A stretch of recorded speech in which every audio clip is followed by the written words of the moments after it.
Тэгэхээр манай Монгол ирчүүдийн эрүүл мэнд бол үнэхээр маш муу юм байна гэдэг нь дэлхийд яриад хүлээн зөвшөөрсөн. Одоо элэгний хорт авдрын үзүүлэлтээр бид чинь бүр зүгээр бусад орнууд хол хайцсан шүү дээ. Одоо далай дайн ахын дархан авраг болцсон. Нөгөө хэдүүд нь ачинч болоог байхад. Тэгэхээр манай одоо Монгол ирчүүдийн маань элэг үнэхээр одоо арх шүүх тал дээр маш муу ажилт юм байна. Шүүж чадахгүй өөрөө хорт авдар болдго юм байна гэдэг нь ойлгомжтой байгаад байдаг. Тэгээд яхад биднээс зайлшгүй арх уугах юм шаардлага байна уу? Энийг бүгдээрээ сайхан ярилцмаар байхгүй юу? Тэгэхэд ерөнхийдөө одоо архинаас суулж одоо Монгол улсад түүхэнд юу боллоо тий? Ноёдын хөхөл найран дээр гээд дандаа арх уужгаал алуулаад байдаг. Тэгээ нөгөө манай дээр үе интернет мундаг ноёдууд маань дандаа архинаас суулж хэрүүл уурал хийсээр хад хоорондоо муудалцаад алцаад өгөхөд дуусаад байдаг. Тэгсээр хад нөгөө том гүрний задаргаа хийцэн. Хэрүү биднээс одоо би бас бодгохгүй юм. Лалан шиншиг ерөөдөө арх хэрэгэлдэггүй орн байсан бол айгүй бол Монгол улсын айгүй бол тэр том хэмжээгээр одоо байж л байгаа. Сайн бацхан уу сонсогчдоо, сайн бацхан уу үзэгчтэй Хөгцөнгө радио хөтөж подкастын шинэ дугаар эхэлж байна. За энэ удаагийн энэ 7 хоногийнхаа зочноор ЦЭПО эрчүүдийн эмнэлгийн эхэмч Ариун Баяртай ярилцгаар урьсан. За 1996 оноос хойш үйл ажиллагаагаа явуулсан эрчүүдийн анхны эмнэлэг гэдгээр онцлог юм аа. Ирсэнд баярлалаа. Сайн байна уу? За өдрийн мэндүргийн тэгээ намайг үрсэн та бүхэнд баярлалаа. Баярлалаа.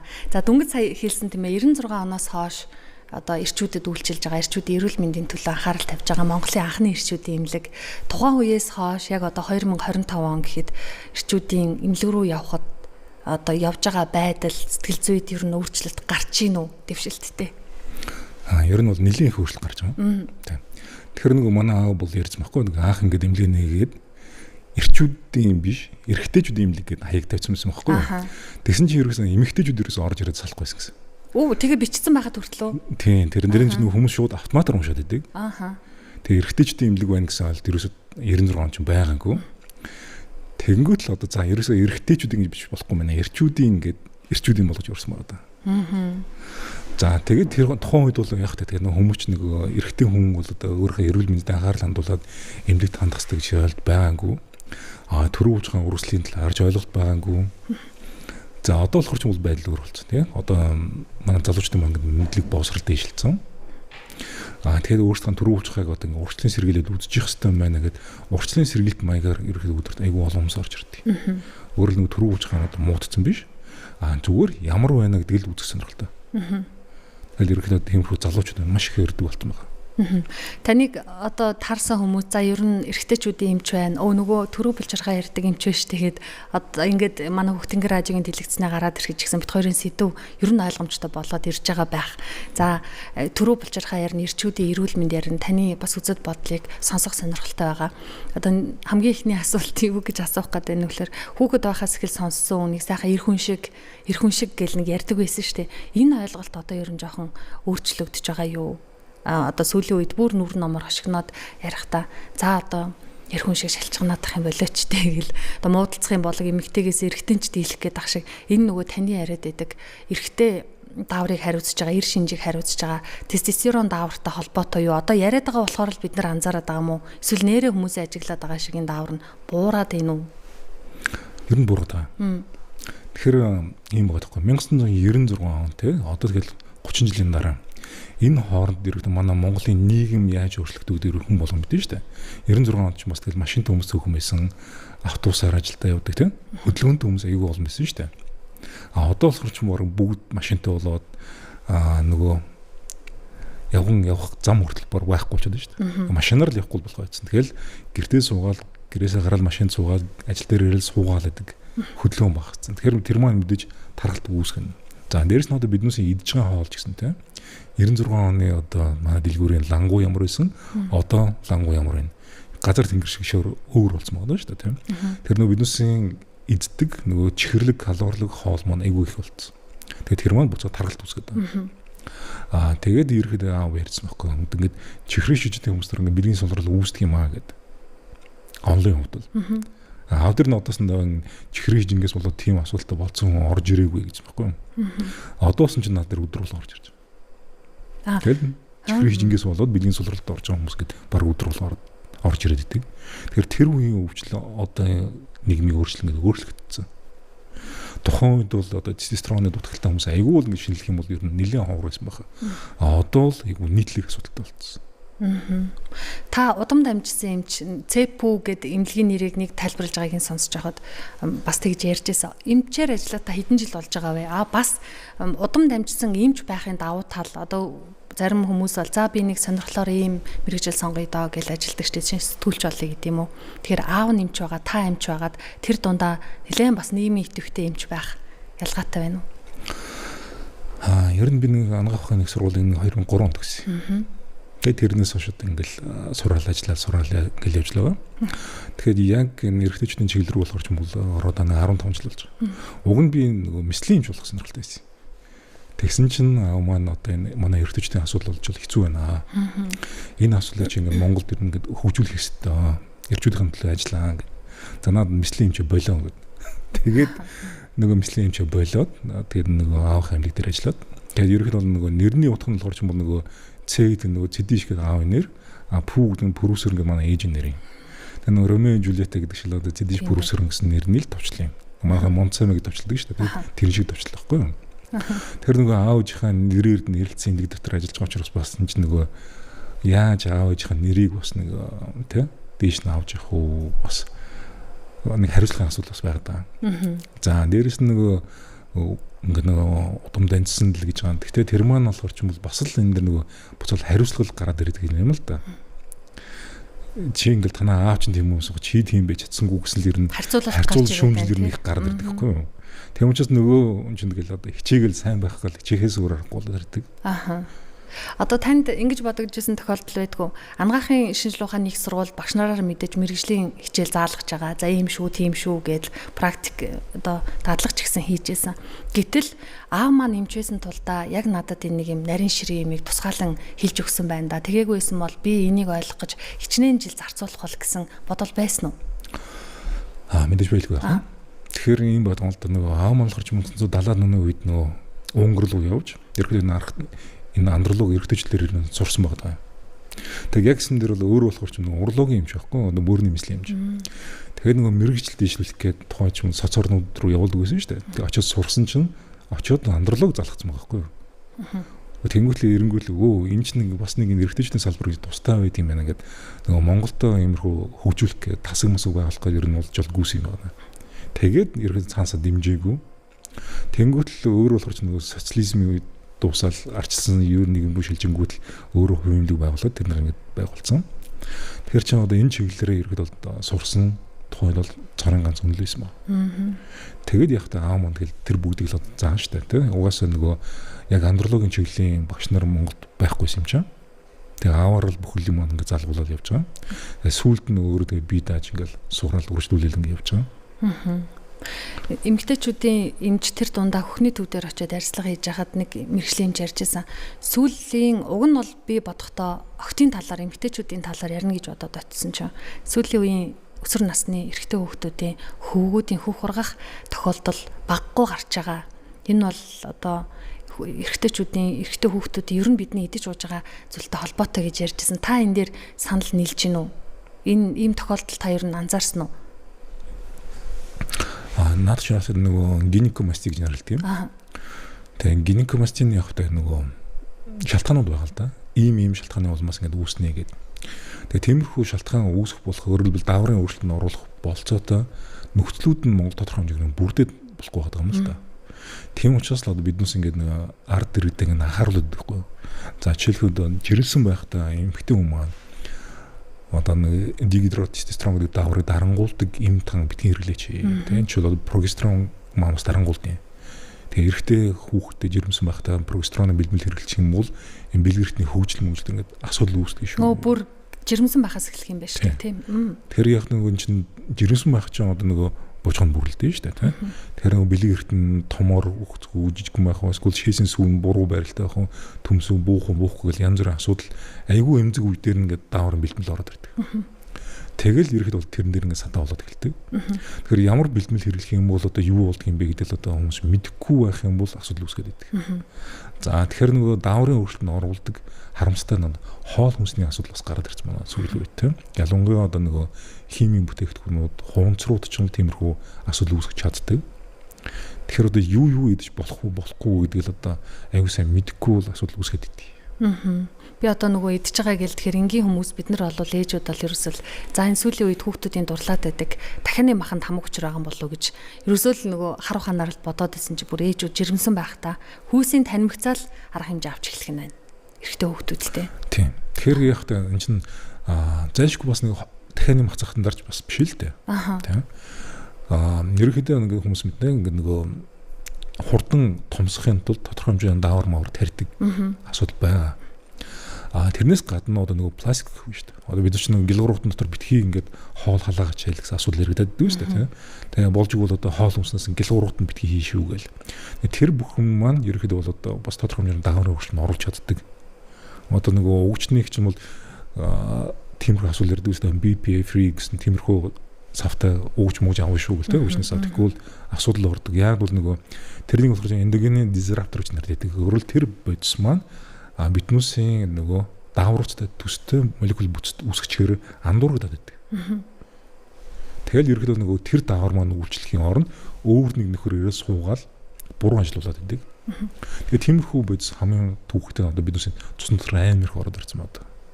Тэгэхээр сүүлийн үед ярьж байгаа шүү дээ. Ингээд цусны дотор ерөөхдөө асар хэмжээний хувцар ороод ирсэн байна. Тэгээ тэр маань тийм дааврын хөрөлтөнд оруулж чаддаг учраас одоо биднүүсийн дааврын хөрөлтөнд орох асуудал ер нь илбэг болчиход байгаа. Тэгээ тэрнээс гадна одоо зөндөө эмийн бодиснууд байна. Тэгээ тэр эмийн бодиснууд маань тийм дааврын хөрөлтөнд оруулдаг юм байна гэдэг нь бүр сүүлд мэдээд байгаа байхгүй юу?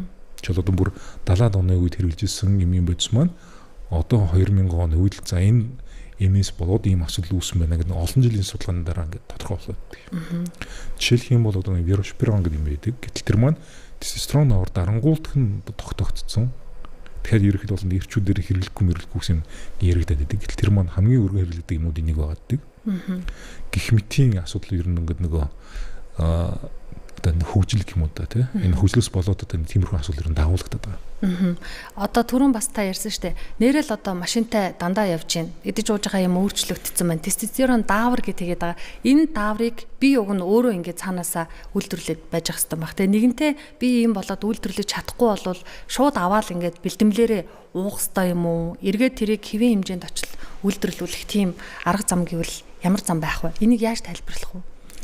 За тэгэхээр одоо нэгдүгээр тийм байгаа юм л да. Одоо нөгөө манай эмнэлгийн бас нэг амбиц байгаа. Тэр амбиц нь юу гэхээр нөгөө зөвхөн манай дээр ирээд одоо өвчин зовлонтой болоод манай дээр ирж байгаа өвчнүүдийг эмчлэхээс гадна ер нь одоо Монгол улсынхаа эрчүүдийн эрүүл мэндийг тэр чигээр нь сайжруулъя. Тэхийн тулд одоо Монгол эрчүүдийн эрүүл мэндийн боловсролыг дэвшүүлье гэсэн тийм амбиц яваад байдаг. За тэгэхээр одоо манай бүх эрчүүдийн маань зайлшгүй мэдэх ёстой нэг сэдвүүд нэг бол тестостерон даавар гэдэг. Өөрөөр 8 настай хүүхдээс 80 настай өвгөн хүртэл бүгд л мэдэх ёстой сэдв байгаа гэдэг. За тэгэхээр нөгөө жишээл одоо Япон хүн Монгол хүн хоёрыг харьцуулахаар эрүүл мэндийн боловсролоор айгүйх зөрүүт ялгагдаад байдаг.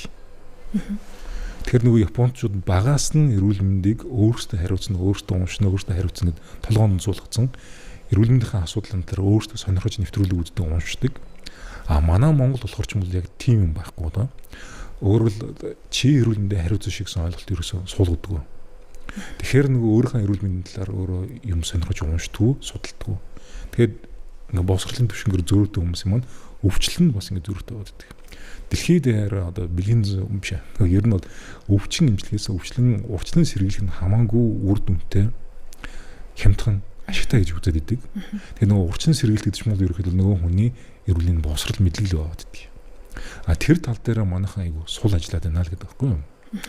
За тэгэхээр одоо нөгөө эрчүүдийн маань нөгөө боловсролыг дэвшлүүлэх нь бид бас одоо Facebook дээр өөрсдөө YouTube сувгууд дээр энэ контентууд бэлдээд эрчүүдийн боловсролыг ингээд сайжруулах гаргалдаад идэг. За жишээлх юм бол одоо YouTube сувг дээр ингээд тестостерон дааврын талаар тайлбарласан цуврал видео хичээлүүд ингээд оруулсан байна. Тэгэхээр тиймэрхүү юмдаа үзчих юм бол нэг тодорхой хэмжээний ингээд ойлголт авч гаргадаг. За тэгэхээр та чинь шууд ингээд тестостерон ингээд ярьчдаг. Гэтэл тестостерон талаар мэдгүй хүмүүс бас байгаад байхгүй юу тийм. Тэгэхээр одоо тестостерон гэдэг нэгдүгürt юу юм бэ гэвэл ерөөсөө л эрэгтэй хүнийг эрэгтэй хүн байлгаж байгаа гол одоо даавар маань ердөө л тэр тийм ээ. Тэгэхээр тестостерон гэдэг даавараас болоод л эрэгтэй гэдэг хүүс бий болцсон. Харин тэр байгаагүйсэн бол бид бүгд эмэгтэй хүүстэй байх хэрэгтэй шин.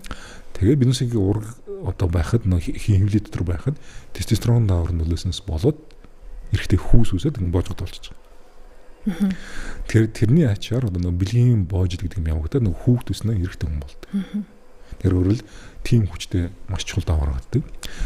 Тэр даавар маань одоо их тэгээ дээрээс бас сайн ажиллаж явах юм бол нөгөө хэрэгтэй хүн маань хэр баргийн өвчин ярихгүй. За ямар өвчин ярихгүй гэхээр бол нэгдүгээр нэг маань нөгөө тарих хариуцсан даавруудын нэг. Тэгэхээр нөгөө эрэгтэй хүний сэтгэлгээний онцлог одоо нөгөө логик сэтгэлгээ хурд одоо нөгөө Нобелийн шавнал аваад байгаа эрдэмтдийн чинь баг ихэнх нь ер нь баг 95% ч юм уу те ирчүүд байгаа шүү дээ. Өөрөлд тэр маань одоо нөгөө тестостерон даавар биднээс тархийг тэгж өөрчлөөд идэг. Одоо шатарчдын ихэнх нь ер нь бол те одоо юунод ирчүүд байгаа гэдэг тестостероны илүү. Тэгэхээр одоо биднээс араншин одоо тэгээ сэтгэл готролд орохгүй юу өвдөлтийн мэдрэг хэр байх вэ одоо чи бол одоо тестостерон өндөртэй хүмүүс гээ ширээ шахаад бараг мэдрэх хэсгүй байхгүй юу тестостерон гутал өвдөлтийн босгон унаад жоох юм дээр ингээ өвдөд идэг гэх мэт ингээд одоо биднээс тарих толгойтой холбоотой аюул бол юм дээр тестостерон шууд нөлөөлдөг тэрнээс гадна эрэгтэй хүний бие махбод эрэгтэй хүний бие махбод хараас өөрсдөө булчинлаг том ёстой байдаг тэр тестостерон л нөлөө яваад дээрээс нь нөгөө хүүхдийн чадвар модрог секс бүх юм ингээ ороод ирдэг. Тэгэхээр энэ тестостерон даавар маань ингээ буураад ирэх юм бол тэр бүх юм дээр нь асуудал үүсдэг. Тэгэхээр нөгөө тестостерон маань өөрөө өөгчтөгч даавар гэж ярьдаг. Тэгэхээр тестостерон сайн ажиллахгүй юм бол нөгөө хэвлийн даргалт үүсэж эхэлдэг. Даргалтаас болж манад ч айгүй олон өвчнүүд үүсэж байгаа шүү дээ, тий. Чи одоо даргалт зүрх судасны өвчин, чихрийн шижмэж ингээл яваана тэр маань хорт тавд руу шилжээд байдаг. Гэтэл тухайн маань анхнаасаа л тестостерон сайн ажиллаж исэн бол өөгч талт нь сайн өгдөд түрүүч яриадсан бүх өвчин үүсэхгүй байсан байхгүй. Бүр анхнаасаа л. Одоо эрэгтэй хүн байж төрөлхийн энэ даавар бага хүн гэж байх уу? Тэгэнгუутаа энэ даавар бага байлаа гэдгийг та эрэгтэй хүн хүүхэд болж төрж байгаа бол энэ тестостерон даавартай байна гэж байгаа шүү дээ. Хэрвээ энэ даавар байхгүй бол өөрөө хүүхэдтэй болоход эрэгтэй хүүхэдтэй болохгүй гэдэгт бас нөлөөлнө гэсэн юм байх уу? Төрөлхийн за тэгэхээр чинь нэг удамшлын өвчин мэгүүдийн англи асуудал руу орж ирж байгаа л да тийм. Тэгэхээр нөгөө төрөлхийн андроген мэдрэг бус гэсэн тийм өвчин байгаа гэдэг. Тэр хүнийг харах юм бол зүгээр л эмэгтэй хүн байдаг. Генетикийн үзэхээр хромосом дээр эрэгтэй хүн. Тэгсээр нь бүх юм эмэгтэй. Одоо ялгаахгүй өдрөтэй хөхтэй бүх юм хэвийн зааш маш бүхэл яг л эмэгтэй хүн байдаг. Гэхдээ хромосомын түвшинд эрэгтэй байдаг. За усны тиймэрхүү асуудлууд сүүлийн үеэс яриад байгаа шүү дээ. Зарим гэд хүмүүс ингэ тэмцээнд орсон чинь эрэгтэй хүн эмэгтэйчдийн багт ороод иж штэ гэд. Биологийн хөвдөр энэ чинь эрэгтэй биш штэ гэл тэ. Тэгэхээр нөгөө хүн чинь бол эмэгтэй хүний хувьд бол хамаагүй хүчтэй төсвөртэй байгаад байдаг. Одоо бокс дээр тэ нэг нөхөр оролцоол ингээл ялцсан чинь чи эрэгтэй биш эмэгтэй хүн зодлоо гэсэн асуудал иргэсэн штэ тэ. Ер нь бол тиймэрхүү асуудал ирэхэд байдаг. Гэхдээ тэр маань маш бага. Маш цөөхөн ховрон тохиолдог асуудал. Ихэвчлэн бол одоо хүүхд төрөхтэй бол ер нь даавар хувьд бол ер нь хэвийн асуудал гүнгээ төрөө явждаг. За тэгэд одоо массыг ярьсан л юм яриа шүү дээ. Тэгээд ерөөхдөө бол тэр маань ингээд хэвийн явж яснаа дараа нь хэвийн бус ажилтдаг болоод эхэлдэг. Тэгэхээр тэр хэвийн байсан зүйл маань ямар шалтгааны улмаас хэвийн бус ажиллаад байна гэдгийг л манай эрчүүд маань мэддэг болчих юм бол тэр тестостероныг унах одоо үйл ажиллагаа нь одоо буурахаас сэргийлж болцоотой байхгүй юу? За тэгэхээр хамгийн гол нь тестостерон гэдэг даавар маань өөрөө шөнийн даавар. Өөрөөр хэлбэл эрчүүд маань шүн чанартай гүн нойр авч явах юм бол унахжийнхээ хавцад нөгөө тухайн хүний бие маань одоо тестостерон даавар, өсөлтийн даавар гэдэг хамгийн чухал даавруудаа үйлдвэрлээд байна. Тэгэхээр тэр үйлдвэрсэн дааврын ачаар нөгөө хүн маргааш нь хэрүүс харуулна гэдэг эрчүүтэй амьдраад идэг. Тэгэхээр нэгдүгürt нойр их чухал байх нь. Гэтэл нөгөө нойрны одоо ач холбогдлыг манай монголчууд маань ойлгохгүй байдаг. Одоо шөнийн амьдралтай хүмүүс айгүй олон байгаа да. Яж яхад бас шөнө ажил хийхээс өөр аргагүй болсон. Одоо энэ ч бол яг байгалийн одоо дүрэн журам биш шүү дээ. Энэ чинь нийгмийн шалтгаанаар шөнөөр нь босч ажиллаад байгаа. Байгалаасаа болгож бид харахуулахад бүгд ундах хэрэгтэй. Агуу дотор ороод нөхөн дотор ороод ундах хэрэгтэй. Тийм одоо бие махбодтой байдаг, зөвхөлтэй байдаг. Гэсэн чинь тэр маань нэгдүгürt байгалийн хууль зөрчсөн. Хоёрдугаарт одоо нөгөө өглөө болонгууд л нөгөө одоо агуу дотор байдаг хүмүүс маань гараад ингээ ан хийх хэрэгтэй шүү дээ. Тэгэхээр ч бол нөгөө наранд явж ийн гэсэн үг.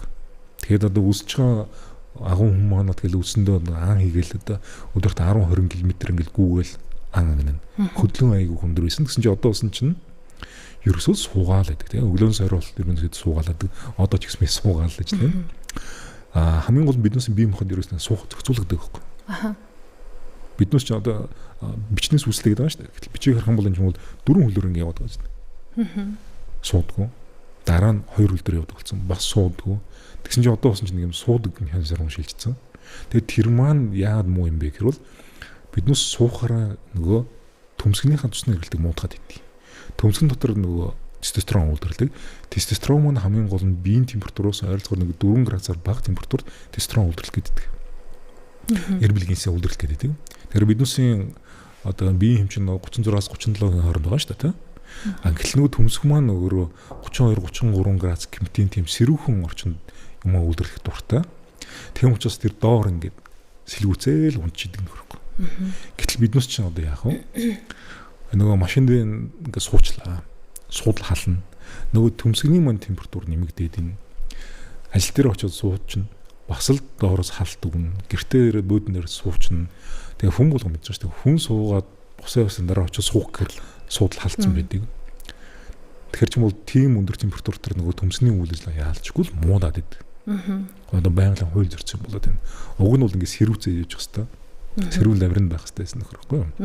Тэр нөгөө сууган ажил маань одоо яалчгүй тиймэрхүү асуудал үүсэж байгаа. За дээрэс нь одоо хүн таргалаад эхлэхээр ч юм бол хэвлийн тэр бүх жинчин багаарсгуур дараалгаа.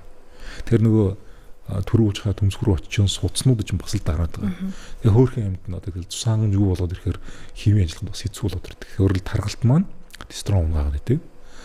Тестостерон унахаараа буцаад таргалт үүсгээд идэг. Тэгээ ийм үхлийн тойрог ороод эхэлдэг. Таны шеэрлсэн нэг мэдээллийг харж байсан чинь нэг юм байсан.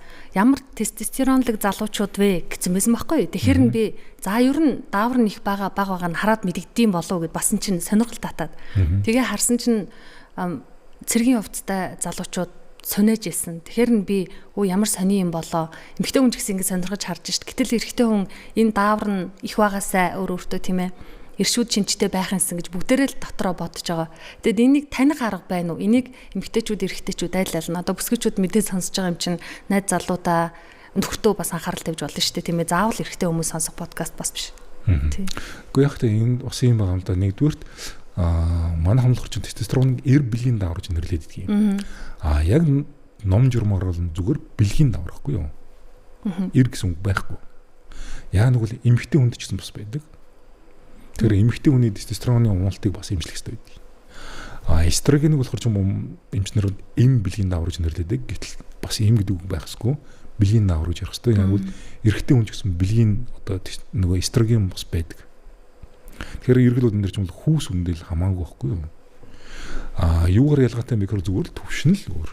Тэгээ одоо эрэгтэй хүний тестостерон өндөр гэдэг, эмэгтэй хүний тестостерон байгалаас ийм л байдаг. Тэгвэл ерөнхийдөө байхгүй солилт байхгүй. Тэгээд хоёулын дээр нь тестостерон унаад ажиллахаа болчдөг. Тэнгүүт л яадаг юм хэрэг тестостерон даварч өөрөө нөгөө булчин хариуцдаг давар учраас булчингууд суулраад унжаад эхэлдэг. Одоо эмэгтэй хүмүүс ч бол эндээс унжлаа гэсэн юм ярьдаг шүү дээ. Ингээ нүүр унжлаа. Өөрөлд тэр чинь нөгөө тестостерон даврын уналтын шинж тэмдэг. Эмэгтэй дээр нь. Эмэгтэй дээр. Гэхдээ эрэгтэй хүний ч гэсэн бас булчин унждаг шүү дээ. Одоо хөхн унжвал гизэн унжвал шүү дээ. Нөгөө тестостерон давар маань муу унжлаад болохоор ч энэ плазма бүтэн татчих чадахгүй байгаа юм. Тэгэхээр ингээд гаднаас нь хараад ингээд арьс нь унжаагүй татцсан доох өөхний хэмжээ багтай. Одоо нэг тийм харвас нэг маагч нэг шүрмслэг гэж ярьдаг шүү дээ. Шүрмслэг биетэй. Тийм байх юм бол тэр чинь угаасаа тестостерон давар нь сайн ажиллаж байна гэсэн үг. За дээрэс нь нөгөө тестостерон давар чинь нөгөө амбицийн давар байхгүй юу? Ямар нэгэн амжилтанд хүрэх зорилготой тийм давар гаддаг. Одоо жишээлбэл нөгөө азаргуун шүү дээ. Тэр чинь бол нэг хамгийн амбицтай нөхөр нь ер нь нөгөө манлайлагч болсон явж байгаа шүү дээ. Одоо азаргуун чам ч гэсэн тийм хамгийн амбицтай, хамгийн дайчин. Тэгээ тэр маань нөгөө тестостерон давар маань тийм альфа шинжтэнд өгөөд идэг. Тэгэхээр тэр тестостерон давар нь хийм байгаа залуучууд маань яад өгөрөл өглөө босоод ирэхэд нөгөө бэлэг эрэхт нь өглөөр хөвчөрчдөг. Өглөөний хөвчөрлөг яригддаг. Тэр тестостерон өндөр байхаар бэлэг эрэхт нь зайшгүй хөвчрөөс салдаг байхгүй. Зүгээр л гудамжинд яваад нэг жоохон харлаа бодлол бат гэж босгочдөг. Шууд гэдэг юм. Тэгэхээр ерөнхийдөө өдөр 5 удаа нэг тийм сексийн бодол төрөл 5 удаад орооч зүг зүгээр хат хөвчрөхийг бол сайн гэж үздэг. Тэрнээс цөөн байх юм бол асуудалтай байна гэж хүртэл үзээд байдаг. За тэгээд тестостерон өндөр маань залуу маань өглөө босоод хүнээр хилүүлдэхгүй одоо дасгал хийх чадвартай. Тестостерон унтсан залуучдад биднес за чи босоо гар дээр 10 сая гэр сонирхгүй. Нөгөө хүн чинь хичээжсэнээс айгуулж чадахгүй. Нэгдүгээр тийм хий гэсэн тийм хүсэл дотроос нь ингээд бадарж хасдаггүй. Булчин тэрнийг дийлдэггүй. Тийм асуудал үүсээд идэг. Одоо ямар ч насны хүмүүс бид нарыг сонсож байгаа. Энэ дааврын хэмжээ бас наснасаараа мэдээж ялгаатай байгаа бах. Тэгэхээр хүн болгон толгой дараалаад эрэгтэйчүүдийн эмнэлэгт очиод дааврынхаа шинжилгээг өгөөд бас ингээд тодорхойлуулах ёстой л баг. Гэхдээ чаддгүй штэ. Яг одоо сонсож байгаа хүмүүсийг та тэдэн насны хүмүүс нэг тиймэрхүү байдалтай. Гэхдээ энийг нь энгийн өөрсдөө хараад ийм таньж мэдэх боломжтой гэж хэлэх арга байгаа юу? Яг тэ гаднаас нь хараад тань гэх юм бол түрүүнсэн те яг нэг арсны унжилтууд ерөөд бол одоо энэ араас нь харах юм бол ламберкен гэж нэрлэдэг хойноос нь ингээд юм унжаад идэг эрэгтэй үү? Эрэгтэй эмэгтэй ялгаахгүй шүү дээ те тэр чинь нэг ер нь түрүүнсэн те тестостероныг эрэгтэй эмэгтэй гэж ер нь бас ялгадгүй давар юм аа гэдэг одоо шил эмэгтэйнүүд ч хойноос эндээс ингээд унжлаа левчний дээгүүр ингээд унжлаа гэх те тэрнийг бол ерөөд ламберкен гэж нэрлэдэг тэр нь тестостерон давар уналтыг шинж тэмдэг гэдэг. За тэгэнгүүт л одоо эмэгтэйчүүд болохоор ч юм бол миний сав давсаг унжлаа гэж яриад байгаа чинь тестостерон давар унсны шинж тэмдэг байхгүй юу? Өөр тэр чинь дээшээ татах хүчтэй булчингууд нь ажиллах хавлаас сулраад одоо цагаан мах хэрэглээ одоо давсаг унжлаа. Эдгээр бүгд тестостерон давар уналттай саркопений шинж тэмдэг яваад байгаа. Өөрөлд булчин сулруулын асуудал. Тэр ингээ харуулсан хамгийн өмнө унжсан харагдах юм бол тэгэл тийм дүгнэлт хийж болно. За ер нь бол тестостероныг ер нь ямар үед шинжилдэг юм бэ гэхээр бол эмчнэрийн зөвлөгөө өгдөг юм. Эрчүүд бүгд 25 наснаар бүгдээр үзэгсэн тэмцэл гэдэг. Тэгэхээр ерөнхийдөө нэгдүгээр өөр чинь тестостероны түвшин байгалаасаа айгүй өндөр юм уу? Байгалаасаа ерөнхийдөө бол сул юм уу гэдэг тэр үедлэр гэдэг бол чинь нөгөө бэлгийн бужил явагдаж шүү дээ. Бэлгийн бужил явагдаад нөгөө 25 наснаар яг пик оргил үедэр ирдэг. Тэгэхээр тэрнээс илүү цаашаа явна цааш байхгүй. Тэгэхээр 3 типтэй ангилждаг байхгүй юу? Ерөнхийдөө хүчтэй, дунд, сул, сексийн хувьд бол тэгээ хүчтэй английн хүмүүс нь болохоор ч юм бол нөгөө тогтмол бэлгийн ажил хийх чадвартай, олгуудаа хийх чадвартай гэсэн юм тиймэрхүү ангилуудыг энэ дуун зэрэг энэ арай сул. Гэхдээ энэ гуруула физиологийн эрүүл нормал түвшин байдаг. Зүгээр л яг та гиперсеник нормсеник гэсэн хүмүүс байдаг шүү дээ. Нэг нь өргөн, нэг нь өндөр турхаа байдаг тийм байгалийн өнгөлөлт юм байдаг. Тэгээ тэрнийгээ мэдээд авчих хэвээр. Тэгээд ерөнхийдөө бол тэр өөрхөн тэр нөгөө байгалийнхаа өөрхөн онцлогтой тохируулаад нөгөө хүн ч амьдарч явах хэвээр.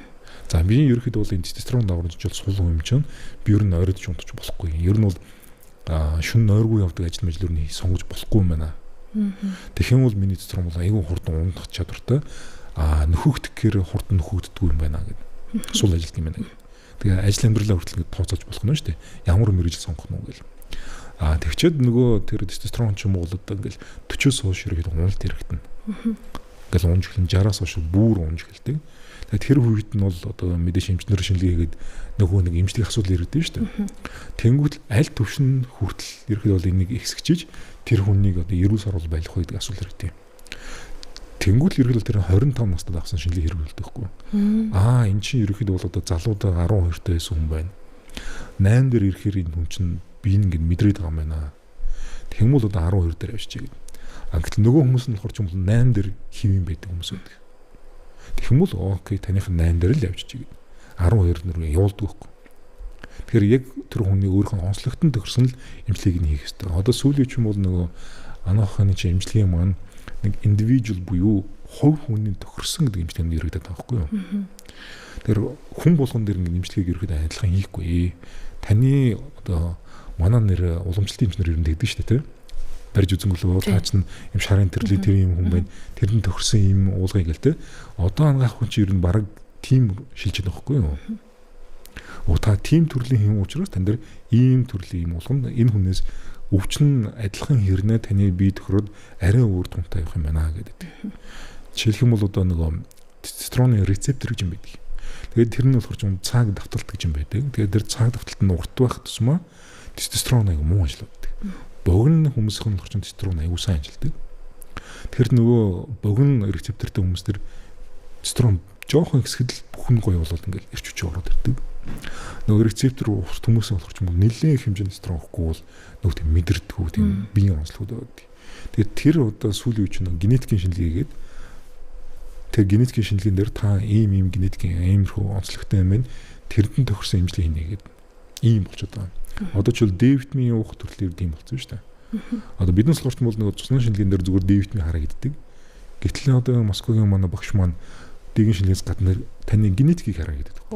Тэгээ таны генетик дээр та чинь ийм өөрчлөлттэй учраас өөрөөр хэлбэл таны нөгөө дээгийн тээвэрлэгч уурга гэж байдаг, дээгийн рецептор гэж байдаг. Энэ тань дээр ийм онцлогтой учраас тань дээр ийм тунгаар болгож байгаа шүү.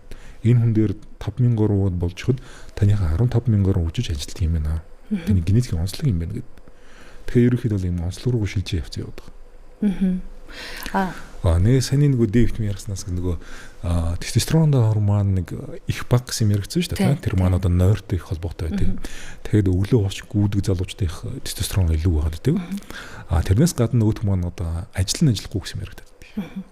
Тэгэхээр одоо тестостерон нааврыг ажиллахыг шаард юу ингээ хариуцдаг юм бэ гэдэг. Өөрөөр хэлбэл энэ чинь нэг багийн ажиллагаа байхгүй юу? Энэ чинь тестостерон чинь нөгөө ганцаараа тоглолтгүй, багаараа тоглолдог. Чи одоо нөгөө Монгол зүйн чинь нэг биш 5 хүнд болж байгаа шүү дээ, тийм. Тэгэхээр нөгөө тестостероны хажуу зайшгүй нөгөө юу байх хэрэгтэй гэдэг. D витамин. D витамин тэр рецепторыг хариуцдаг. D витамин унчих юм бол тестостерон байгаад ажиллагаа бичдэг. За D витамин маань биш нөгөө тестостерон маань эстроген дагавар болж хувирах хэрэгтэй. Тэр хувирлыг нөгөө хариуцдаг энэ фермент маань нөгөө төмөр уургаас тогтдог. Төмөр уурга хоёр унчгал юм бол нөгөө тестостерон маань дараачийн үеч рүү хувирч чадах хавлаад ажиллагаа бичдэг. Тэгэхээр зайшгүй одоо тестостерон сонирхож байгаа хүмүүс нөгөө D витамин төмөр ирэн зайшгүй үүсэх хэрэгтэй. Дээрээс нь уурга үүсэх хэрэгтэй. Дээрээс нь бас энэ бамбаа авчрах үүсдэг. Жишээл өнөөдөр нэг залуу орж ирсэн л дээ. Бамбаа дутагдaltaй. Тэгэл нөгөө тестостерон ажиллагаа бичиж. Одоо TSH даавар орч юм бол 20 гараа явуулсан. Тэгэл тестостерон байгаа хэрнээ ярээс ажилтгүй өөх шатдаг. Хэдийгээр өнөөдөр эрэгтэйчүүдийн сэдвээр ярьж байгаа ч гэсэн энэ одоо яриад байгаа тестостерон даавар чинь эрэгтэйчүүдийн даавар биш юм байна. Эрэгтэйчүүдийн тухай ярьж байгаа ч гэсэн энэ даавар миний ойлгож байгаа мөнөтөө сонсоход эмэгтэй шинжийг энэ дааврын нэр нь энэ эмэгтэйчүүддээ бол эмэгтэй шинжээ хадгалаа явцдаг, дэмждэг. Эрэгтэй хүндээ бол эрэгтэй шинжээ ингээд дэмжээ явцдаг гэж ойлгоод байна мөн үү? Тийм нөгөө арай их байгаа учраас. Арай их байгаа. Тэнгүүт л одоо нөгөө эмэгтэй хүний тестостерон аврах хэсэг гэж бодъё. За. Тэнгүүт л нөгөө эрэгтэйлэг шинж чанар үүсдэг. Амбиц гараад эхэлдэг. Тэгээд одоо нөгөө эмэгтэй CEO одоо компаниудыг ингээд захирлуудын шалгаад үзэхээр тестостеронлог эмэгтэйчүүд байдаг. Гэр бүлихгүй ажлын төлөө ингээд амбиц явуулдаг. Тэгэхээр нөгөө тэр чинь нөгөө эрэгтэйчний шин чанар гардаг гэж байна шүү дээ. Зарим манд ирчүүд манд ажил гэрээ хаяал шууд нөгөө ихнэр хүүхдээ хаяал ажил руу ингээд махраад зүтгэж байгаа шүү дээ, тийм. Гэтэл нөгөө өндөр тестостеронтой эмэгтэйчүүд манд яг тийгээд идэг. Нөхөрөө хаяал ажил явцдаг. Тэгэл амжилт нь хүрээд идэг. Нэг тийм онцлог байгаад идэг. Тийм. За одоо дахиж тайлбарлуулж яг сайн ойлгож авлаа. Тэгвэл энэ даавар өргөдөлтэй хэр холбоотой вэ? Одоо нэг хэсэг бол хүүхэд гаргадгүй гэр бүлийг эмэгтэй хүн л хүүхэд гаргадгүй юм шиг ойлгодог байсан цаг сая штэ. Гэтэл одоо өргөдөл гэдэг чинь эрэгтэй хүнтэй ч бас хамаатай юм байна.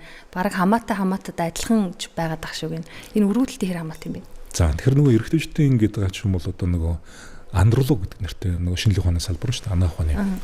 Тэгээд тэр маань зорилго нь юу вэ гэхээр бол энэ нөхөн үрж хүн байхгүй. Эрэгтэйчүүд нөхөн үрж хүн гэж явдаг. Тэгэхээр нөгөө эрэгтэй хүнийг одоо хүүхд хийх чадвар нь одоо мууж байгаа асуудлыг эмчлэх ёстой эмчнэр маань андролог эмчнэр юм. Тэгээ манайх болохоор ч юм бол бас нэг арьсан гүний эмчнэрт бас андуураад байдаг. Тэгээ ерөөдөө ингээд бэлгийн зөвч бол авах юм бол одоо зөвхөн эрэгтэйчдийн эмчнэр буруу ойлгоод байдаг. Биднээс яг дэмжлэгдгээд гэхээр бол тэр нөгөө бэлгийн зүүн өвч маань хүүхд хийгдсэн садаа болдог учраас биднээс эмчлэл байгаа байхгүй юу. Тэгэхээр одоо эрэгтэй хүн маань ингээд хүүхдтэй болохын тулд одоо хэд хэдэн эрэгтнүүд нь эрүүл байх хэрэгтэй тийм. Жишээл одоо төр өвчхад төмсөх хоёр эрүүл байх хэрэгтэй. Яг нэгвэл үрийн шингэн гэдэг эрэгтэй хүндэр байдаггүй. Энэ маань хүний биеийг эхлээд салан шингэн байдаг тийм. Одоо төмсөг үрийн хүйдэм дээрээс нь төр өвчхаа гэсэн эрэгтнүүд маань салангад үйлдвэрлэж байдаг.